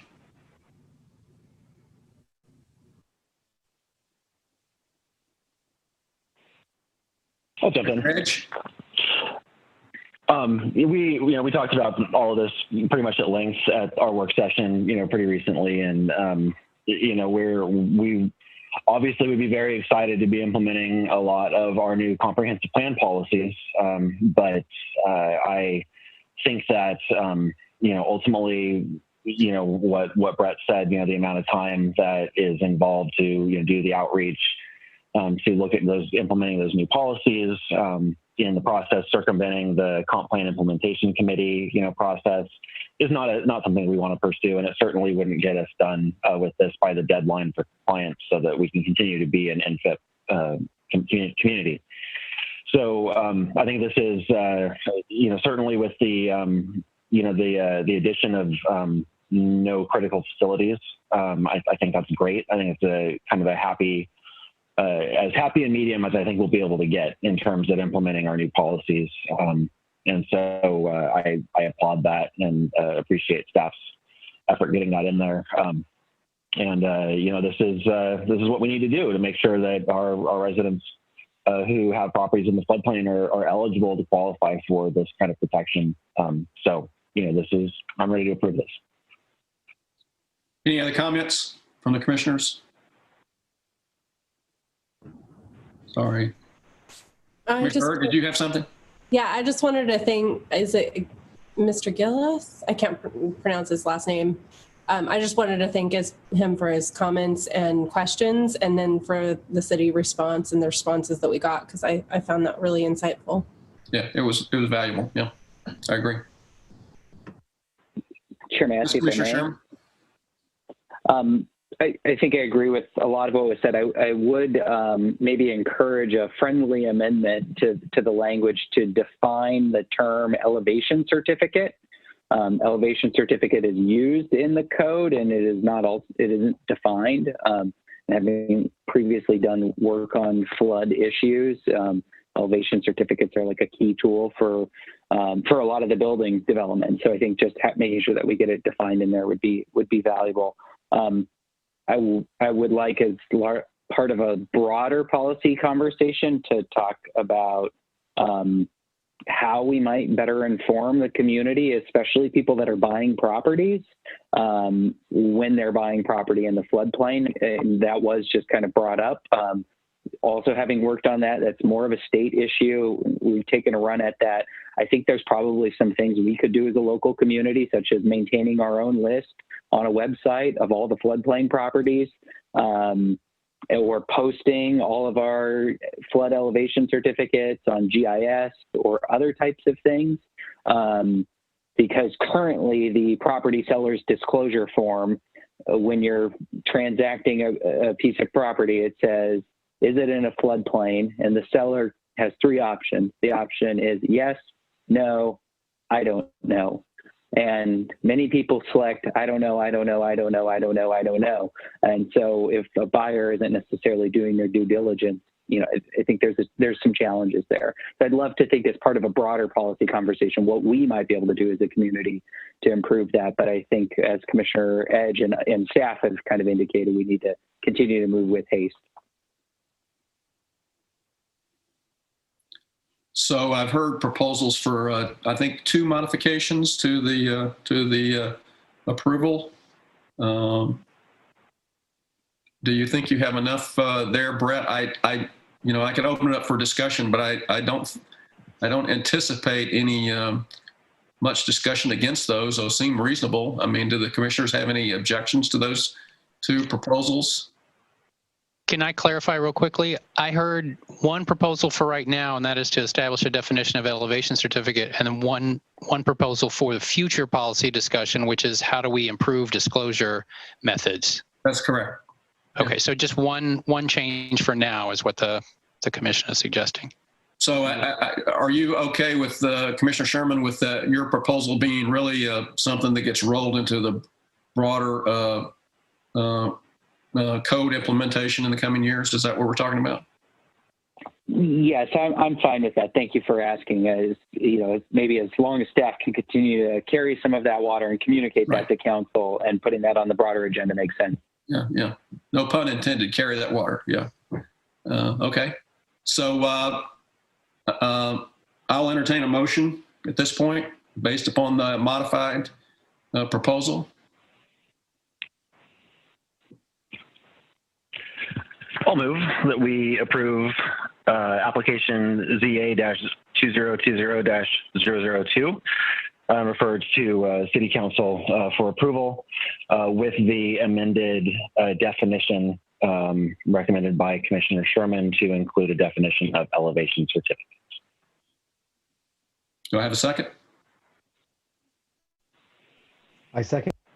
Okay.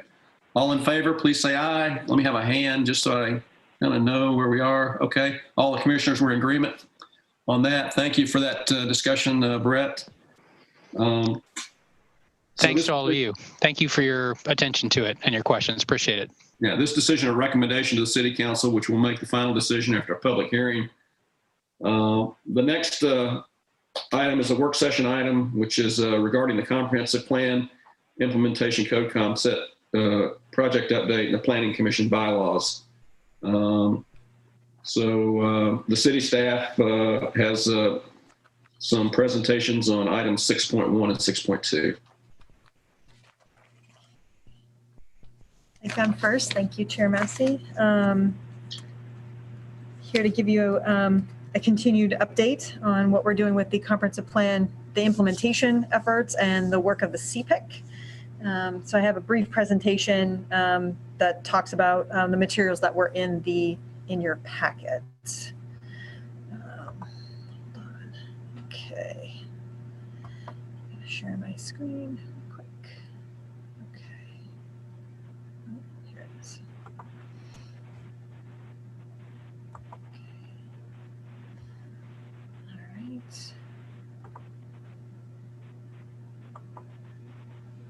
Is everyone able to see the presentation? Great, thanks. Okay, I wanted to start off with the project schedule of where we are. We're a little bit past this, so we're actually a little bit obviously into January, but we're in the focus of course, of this phase of the plan implementation is housing, and here we are with our project schedule. We're looking to be in with draft code and so on in the late spring, early summer, and right now we're in the kind of in between in concept development and getting ready to start the community review process. And what we mean by the concept development is ways to approach the code amendments. And there are a lot of different ways that we can do that, but we're putting together a handful of various approaches to the code amendments so that we can bring these out to the community and test our ideas. But overall, on our project schedule, again, we're sort of we're within concept development and getting ready to bring things out to the community. What we've been doing so far, the consultant has submitted the code audit, and that was part of your packet materials. The CPIC, the Conference Plan Implementation Committee, had a meeting in mid-December. It was a joint meeting with the tree board and with the Design and Landmarks Committee to talk about code concepts. And we're now working with the consultant on developing those code concepts now in January and into February. We're already starting to begin planning our next public engagement event, public engagement number 2. And we also have a residential parking study that's happening. In fact, the inventory phase of that residential parking study is happening right now, this week. We've got consultants out in the neighborhoods in some representative neighborhoods counting parking spaces. And then they'll be looking at utilization in February. The code audit that was part of your packet. Again, the code audit the purpose of that is to identify which zoning and other code provisions fall short of or prevent the city from meeting the goals of the comp plan and by extension House Bill 2001. There's a summary report that was part of the part of your staff report, and the code audit is providing the basis for the development of the code concepts that will address the findings of the code audit. And the code audit talks about some key main policy mandates, talking about increasing the supply of middle housing and providing increased housing choice in the city. The second mandate is increasing the tree canopy and preserving existing trees. And then the third mandate is to manage parking to enable middle housing and protect trees. And the challenge of all of this is to have all of these things happening on any given development parcel. So balancing the need for additional housing with the desire and the tree canopy goal that we talked about in our earlier hearing, and then also managing parking as part of all of this. So that's definitely going to be a challenge in making all these things happen in the same place. Some of the key findings and recommendations from the code audit regarding middle housing, we're wanting that the code needs to permit more types of housing in our low and medium density zones. The idea of consolidating our residential zones. We have a lot of residential zones, and I think, and part of this is to kind of smooth out some of those zoning areas and potentially consolidate some of those zones.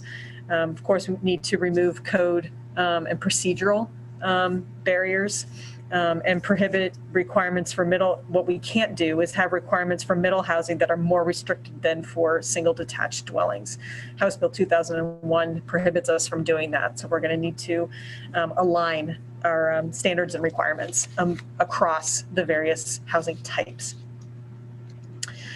Let's see. For trees, some of the key findings and recommendations talked about the need for clear and objective standards for preservation and planting, preserving large trees, and that we have an enforcement the capabilities of the requirements, so that we don't just require plantings or require preservation. We also have a way of making sure that we're enforcing on those requirements as part of development projects. And then for parking. There's, again, some of these balancing ideas of reducing on-site parking in order to be able to preserve trees. So how are we able to mix and match some of these desires and requirements? Looking at right sizing parking requirements, making sure that we're being consistent about what we're requiring for off-street parking, and an exploration in using on-street parking spaces as a way to meet our parking requirements for a particular development. So these are all things that we're still looking at and figuring out what are the different ways that we can approach these requirements or these ideas as part of our code work. The last meeting, or the meeting in December, the CPIC talked about and what we talked about with them are the difference between discretionary standards or discretionary criteria and clear and objective standards. Introduced the topic or the idea of form-based code as a way of achieving some of these ideas. And then we had breakout groups talking about clear and objective standards for housing, trees, and parking. And then we had a trade-offs exercise. And the bulk of the meeting was spent in these breakout groups. And a big part of the discussion included walking through some scenarios designed to initiate a dialogue about trade-offs, because it's unlikely that we're going to be able to get everything every time.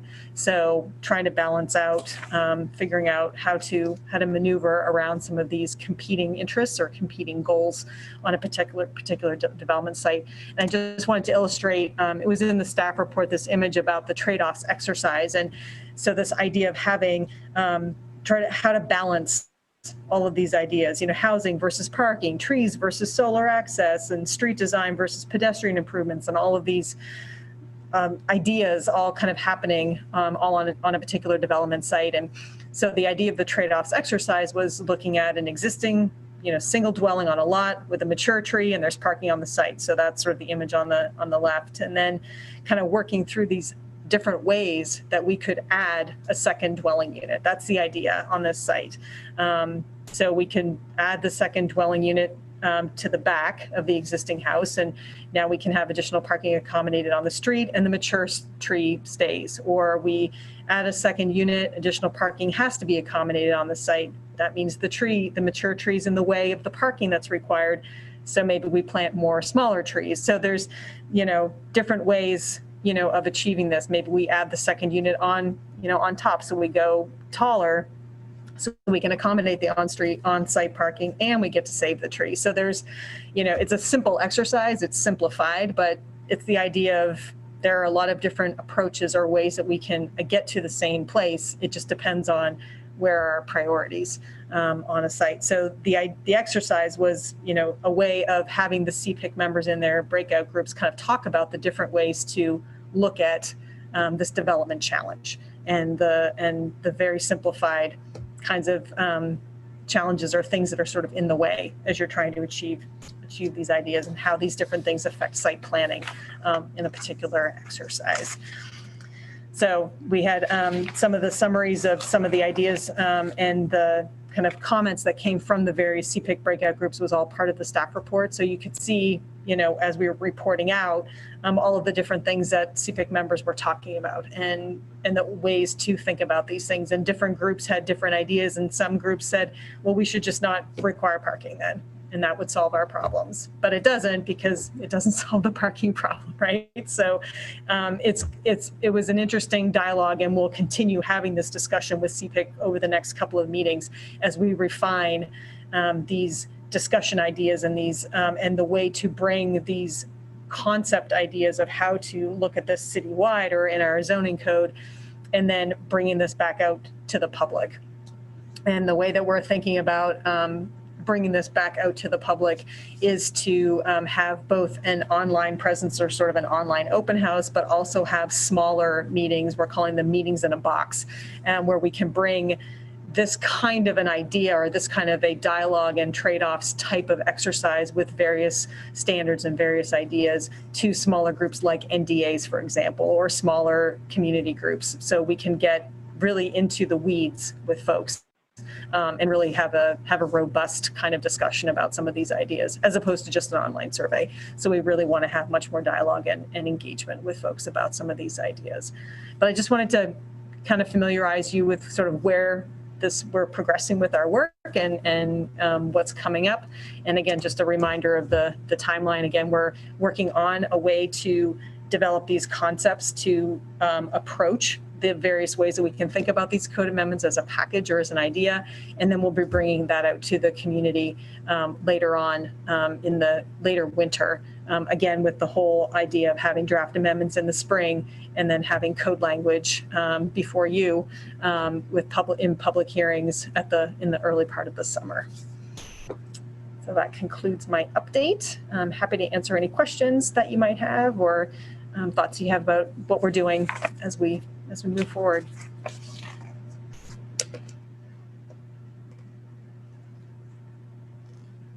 Any questions for Vera? Go ahead, Greg. So one, I really do appreciate the breakdown that the consulting team put together, whoever put together the breakdown, Urban Works put together. It was great. It was actually kind of fun reading And one thing I would suggest is, we imagine a house 20 feet away from the curb, right?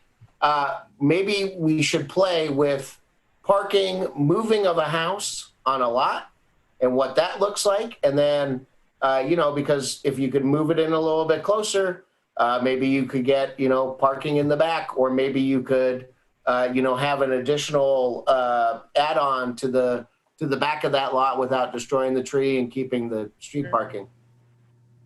And my only other comment is, is that I believe that we are seeing the future, and that we're going to end up with affordable, good running, longevity electric cars. And so I want to be careful. Off-street parking means that everybody's going to have a cord on the sidewalk so that all the kids are going to trip over it. Maybe thinking about, the future. I hope that they all just develop solar panels on top that just charges the battery. But, thinking about what a future vehicle is and what off-street parking relates to that.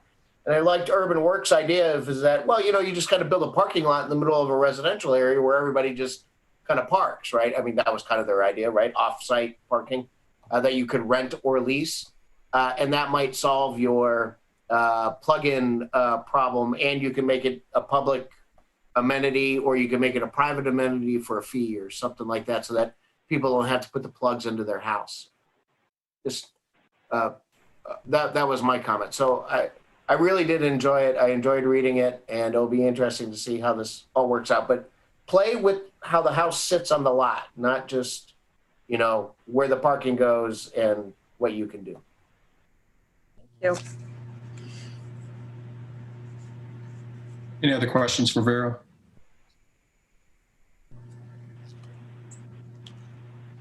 Go ahead. Real quickly, thank you. On the topic of kind of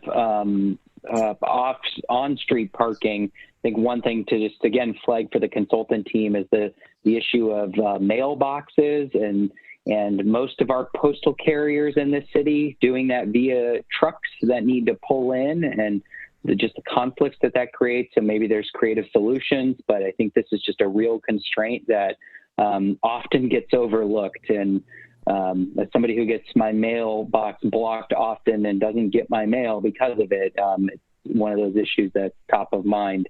Kind of on the topics of some of the tree related things, I think I just maybe have some early questions around, there's some comments about when preserving a tree is not feasible. And I guess I have questions around who's determining whether and how that preservation is not feasible. Is that the applicant? Is that city staff? Is that the city arborist? Some just questions there.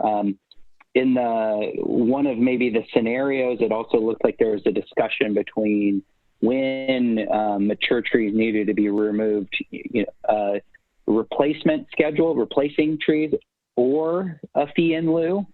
I would maybe suggest we think about an and situation where it's both replacing trees and that fee in lieu in order to maybe disincentivize elimination of our large canopy, which, just to point out, I could cut a tree down in a day and it takes it 80, 90, 100 years to get the size as it can be. So just wanted to flag that. But all in all, I think, as Commissioner Hemer said, this was great. It was exciting to kind of read, and look forward to just kind of engaging on it more. Thank you again for that update. Do we have other staff presentations?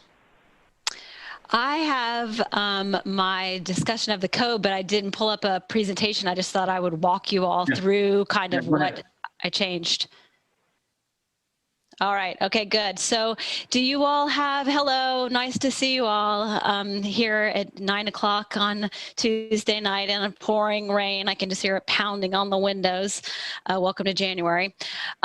So looking at, if you pull up the, it's 179 on the screen. I think that's where the changes to the bylaws are. So if you have those in front of you, if you don't, I can just kind of walk you through what we had talked about last time and how I made changes to the bylaws. So last time there was this idea, we talked in November 24th and mostly talked about this idea of the city council had asked that the planning commission be appointed as the community involvement advisory committee until an independent committee was funded to take on this role. And so you all had brought up some questions regarding that and had asked about having a preference for a standalone committee that focuses on matters of public involvement and not just land use.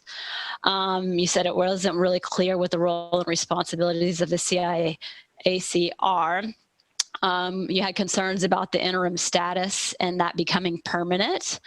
There was some conflicts with the Planning Commission acting as the CIAC, and there was some conversation about the Planning Commission already has a heavy workload. So in order to address some of those topics that were discussed, I went in and added a few lines to the bylaws. And what I did, if you've actually got them pulled up on your screen, you can see that I've highlighted where I made the changes. So if you look at F1, do folks kind of have that in front of them? Okay, great. Just wanted to make sure we're all on the same page, literally.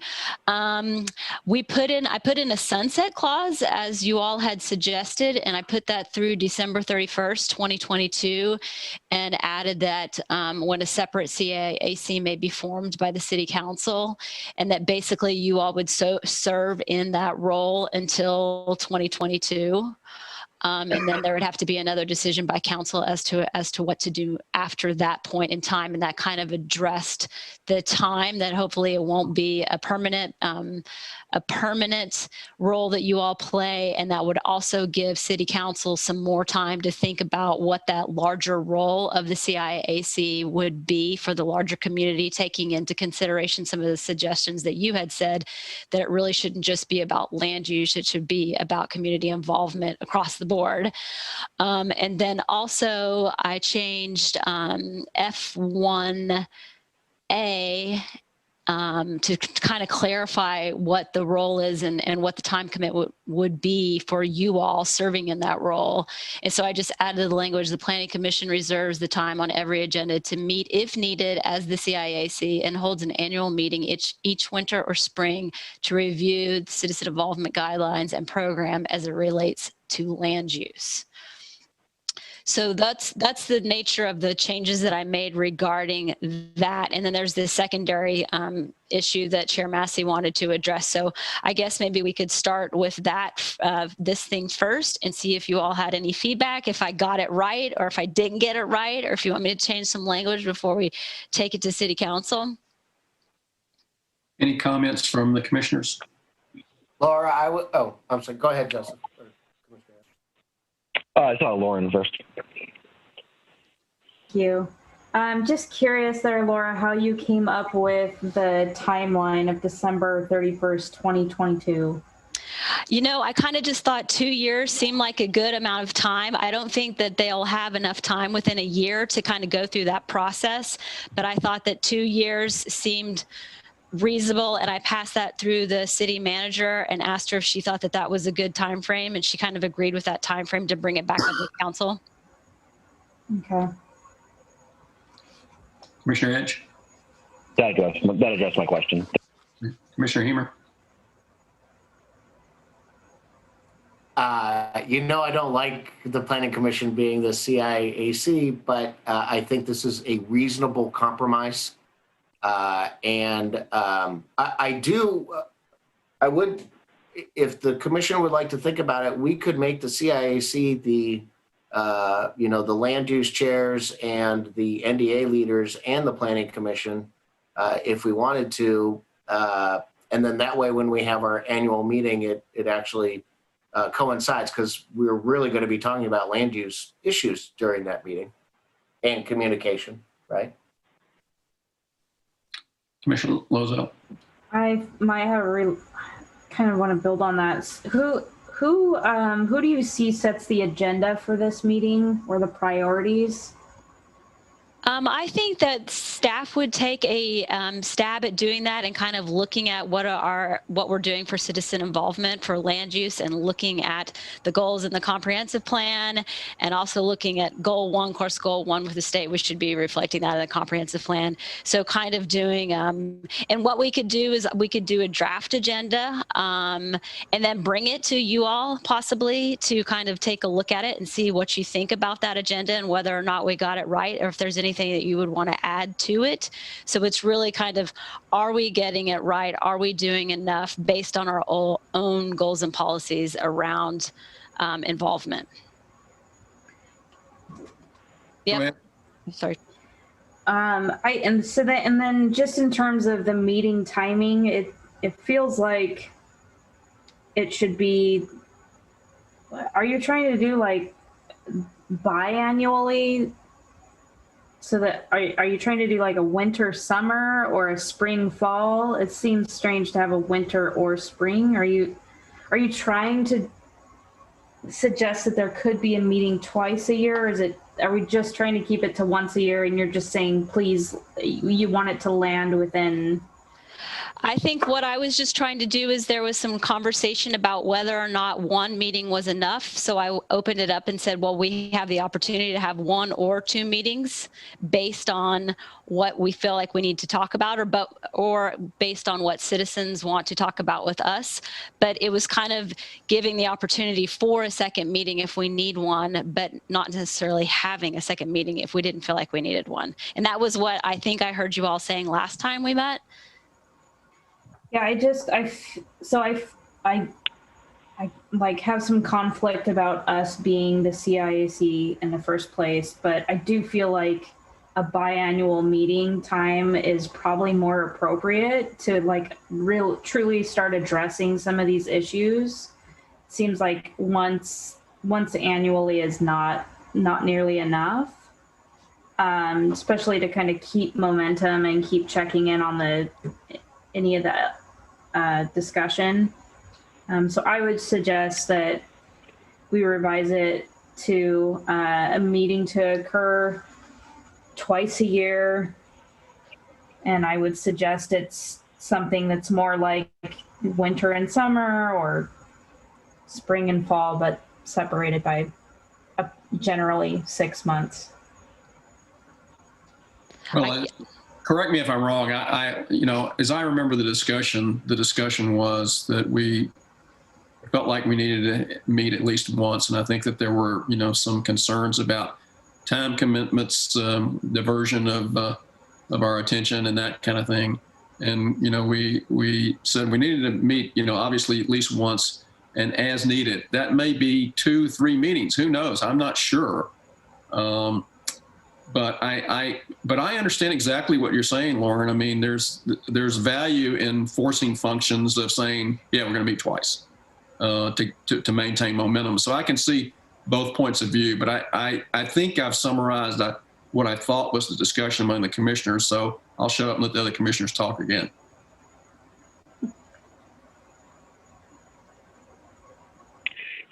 So I'm generally, comfortable with the language that we have in here, because I feel like with time on the agenda every time that we meet, with an item carved out on the agenda, giving us the opportunity to bring items, forward, for staff to bring items forward. And I believe any of the commissioners can ask, through the chair to have, items added to the agenda, if we think it's important to, bring something up. I think that gives us the opportunities that we need to say, we can carve out time to work on something. And if we decide that we need more time in a specific meeting, we can choose to do so. And then this really forces our hand to have that annual review, but there's nothing that stops us from keeping tabs on that and doing so more frequently if we decide that that's appropriate. I just don't know if we codify in the bylaws that we need to do that twice every year. That would be my only hesitation. I could change it to say at least once a year and more if determined, if needed, or some kind of language like that. Yeah, I think that would be the, that I think would cover, the requirement and the potential nicely. Any thoughts? I mean, Still prefer to say twice so that whoever is after us. It doesn't matter to me, but past record would show that we're really bad on holding meetings that we put into the bylaws. And so I want to caution that if we do put it in the bylaws, I hope that it gets accomplished.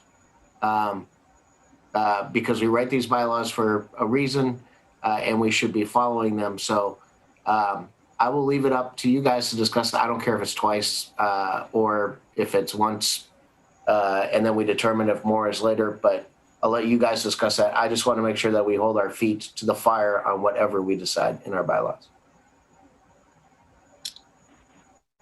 And I can play the role of actually helping that happen. So I will promise you that whatever you all decide, I will make it happen. I know that right now we're scheduled in our bylaws. We should be having an NDA meeting and a joint NDA meeting. And so that is very high on my agenda to get that done. So I will be the person that will help you get that done. Yeah, that was kind of the point. I think that Commissioner Hemer was saying is like we put this requirement on and we keep kicking the can on the NDA meeting. So, yeah. So let me just kind of ask, I think the two proposals are at least twice a year, and then the other proposal is at least once and as needed.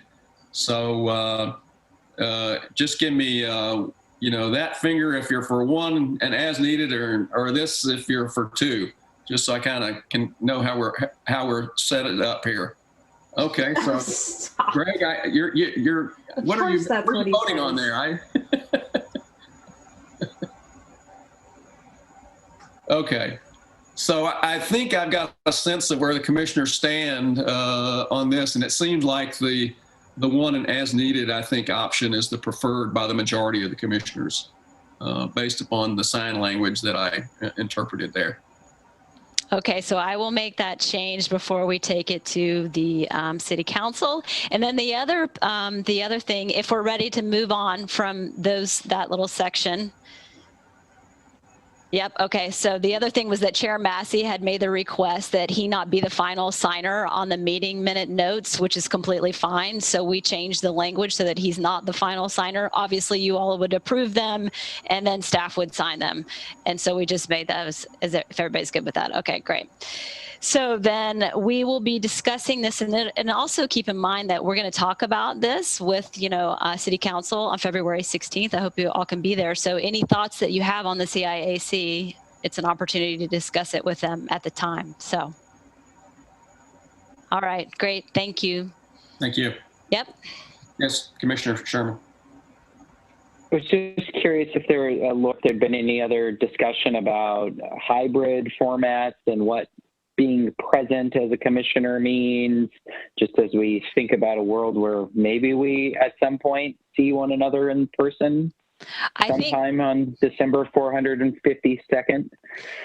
I think that there will be larger discussions about that just generally, and I think we agreed last time that we're just going to keep it at the top of our mind, and like as we move through this and things change or don't change, then we'll try to address that.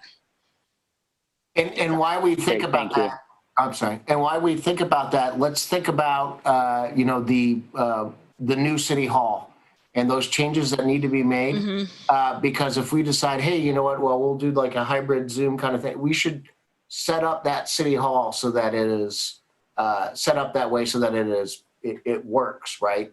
Whatever the audio issue is. And hopefully we'll all have a monitor at the diocese that stays there, so that we can go paperless and we don't have to waste the money and the energy on spreading out the paper for all committees. Yes. Yep, there's lots of good opportunities with moving into the new building, right? So we're going to plug all those big ideas in and hope that the budget will give us everything that we want. I thought that discussion was captured well in the minutes, and I just want to make sure that it stays relevant. So I agree if whatever you can do, Laura, to make sure that that doesn't slip. Yep. That kind of conversation. I think it's important from an equity standpoint and to modernize our process.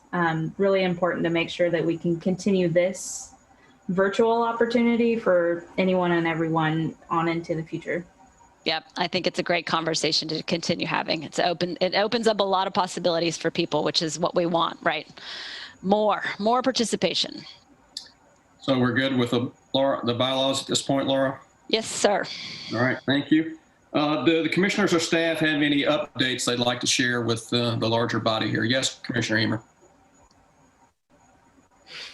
So since we're not meeting next time, I just want to let everybody know that the Milwaukie History Society, owners and operators of Milwaukie Museum, along with our partners, City of Milwaukie, Facebook group, Milwaukie Chit Chat, Ledding Library, and Willamette Falls Studio are proud to announce our Ledding Library lecture series entitled Celebrating Black Experience, which is Wednesday, February 3rd, beginning at 6:30 p.m.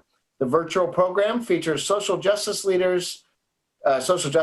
and North Clackamas School District President Libra Ford and our newest counselor, Desi Nicodemus. The program features a discussion with Ms. Ford and Counselor Nicodemus on various topics. We will explore relatable experiences of how they have been treated because of the color of their skin, not only in Oregon, but where they grew up and their experiences throughout the world. We will discuss their political wins and accomplishments and explore why they ran, what does it mean for our community, and what enhancements they are striving towards.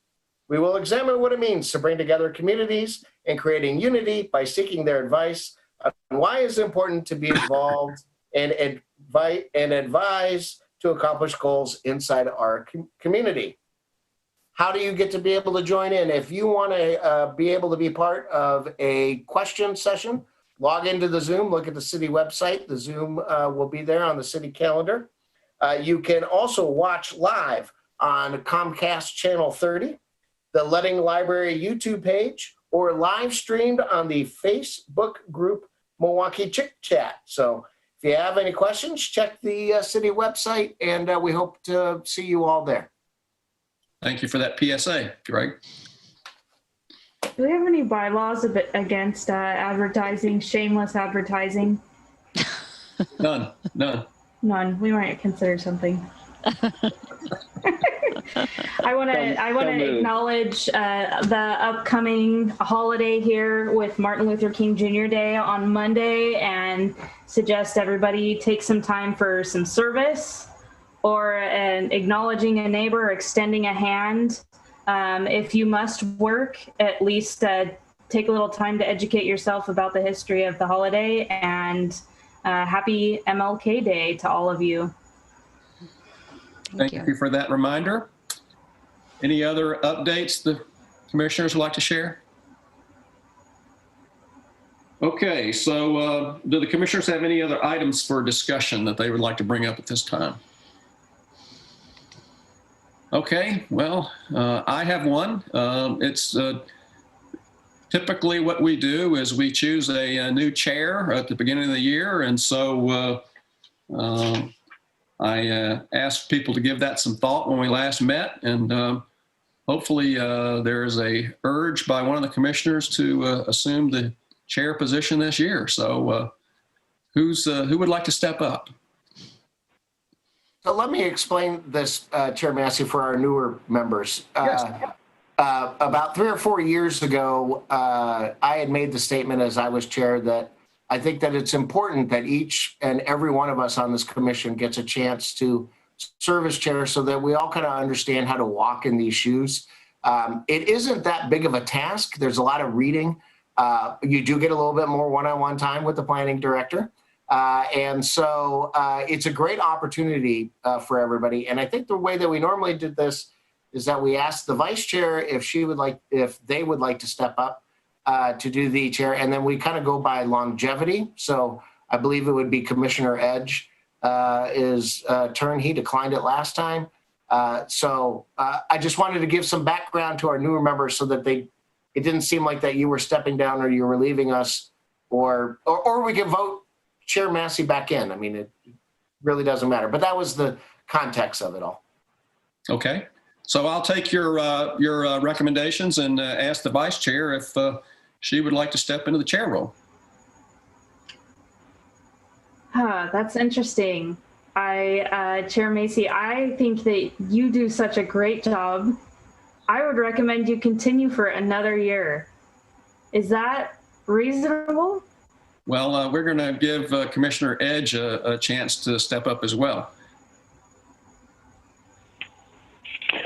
I don't disagree that it's reasonable. I subscribe to Commissioner Hemer's philosophy as far as this is concerned. I think that the officer roles are important for everybody on the commission to experience. And granted, I have not fulfilled that for myself yet, but I'm also tied up in a lot of other things. And so, taking on extra responsibility is something that I need to weigh very carefully. And same as last year, at this time, I don't think that it would be in the best interest of the commission to rely on me as the chair at this point. However, I do reserve, the possibility of reconsidering that in the future at a future nomination, opportunity. But for this year, I think I'm comfortable, not. But I do recommend that all other members of the commission, give due consideration to serving as an officer on the commission. It's important. These are important roles, and it's important to be engaged and familiar with the business of the body. So I'd recommend everybody consider it. Okay, so we're going to give the vice chair another opportunity to consider it.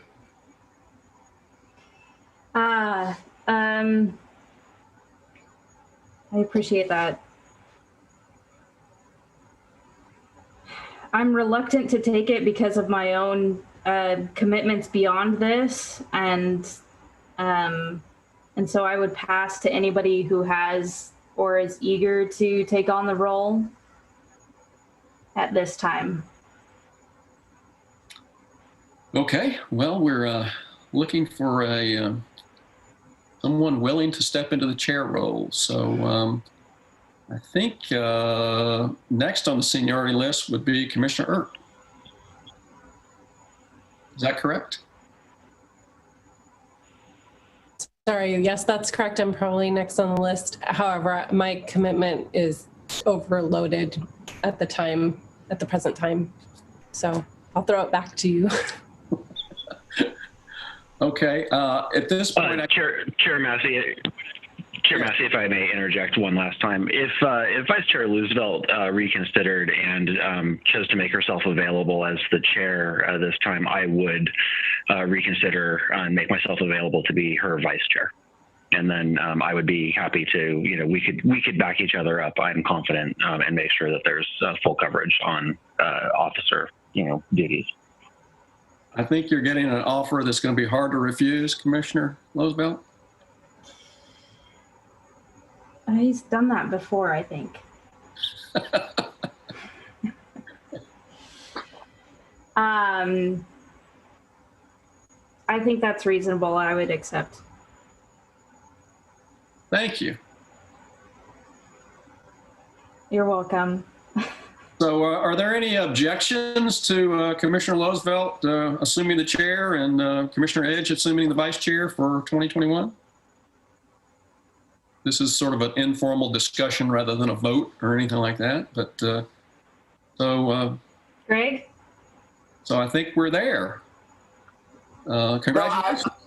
I was just going to show Chair Massey, or formerly known as Chair Massey, my plaque. What you need to do is you need to ask the city for your Chair Massey sign, because I got to make you a new one now anyways, and they don't need to keep it. So if they still have one, if they ever actually made one, you should ask for it. And that way you can keep it hanging around in your office. I seem to have lost mine at the present moment. The last thing I need is another plaque. So we'll save the city some money there. I'll make a motion for Vice Chair Loosevelt to become chair and Commissioner Edge to become vice chair. Very well. A second? Second. I enthusiastically second that. All righty, enthusiastic second. We love that. All in favor, say aye. Aye. Aye. And so, Lauren, I will just reach out to you one-on-one just to share a few things between you and I and Laura going forward that might be useful to you. Okay, I'll just reach out to you via email initially. Okay. I appreciate that. Yeah, Yep. we might want to just have a conference call just to go over a few things. Okay. That sounds good. All right. And it shouldn't be too much more work than you already put into this, because you already read all of the stuff and come prepared as it is. So all we're going to do is add like a little half-an-hour conversation every other week. So it should be okay. Chair Massey just makes it look too Laura, easy. we made the sale in the room. Yeah, this is the point where you say no more. Okay, Zip, I'm being quiet now. Great. We're so happy to have you. This is awesome. Thank you. Okay. Forecast for future meetings? Yeah, so it looks like the next two meetings are not going to happen. We don't have anything on the agenda as of yet. If something comes up, or if there's something that you're just have a burning desire to talk about, let me know. But otherwise, we're looking at the next two meetings being canceled. And then the following meeting won't be the regular meeting. It'll be the meeting with City Council on February 16th.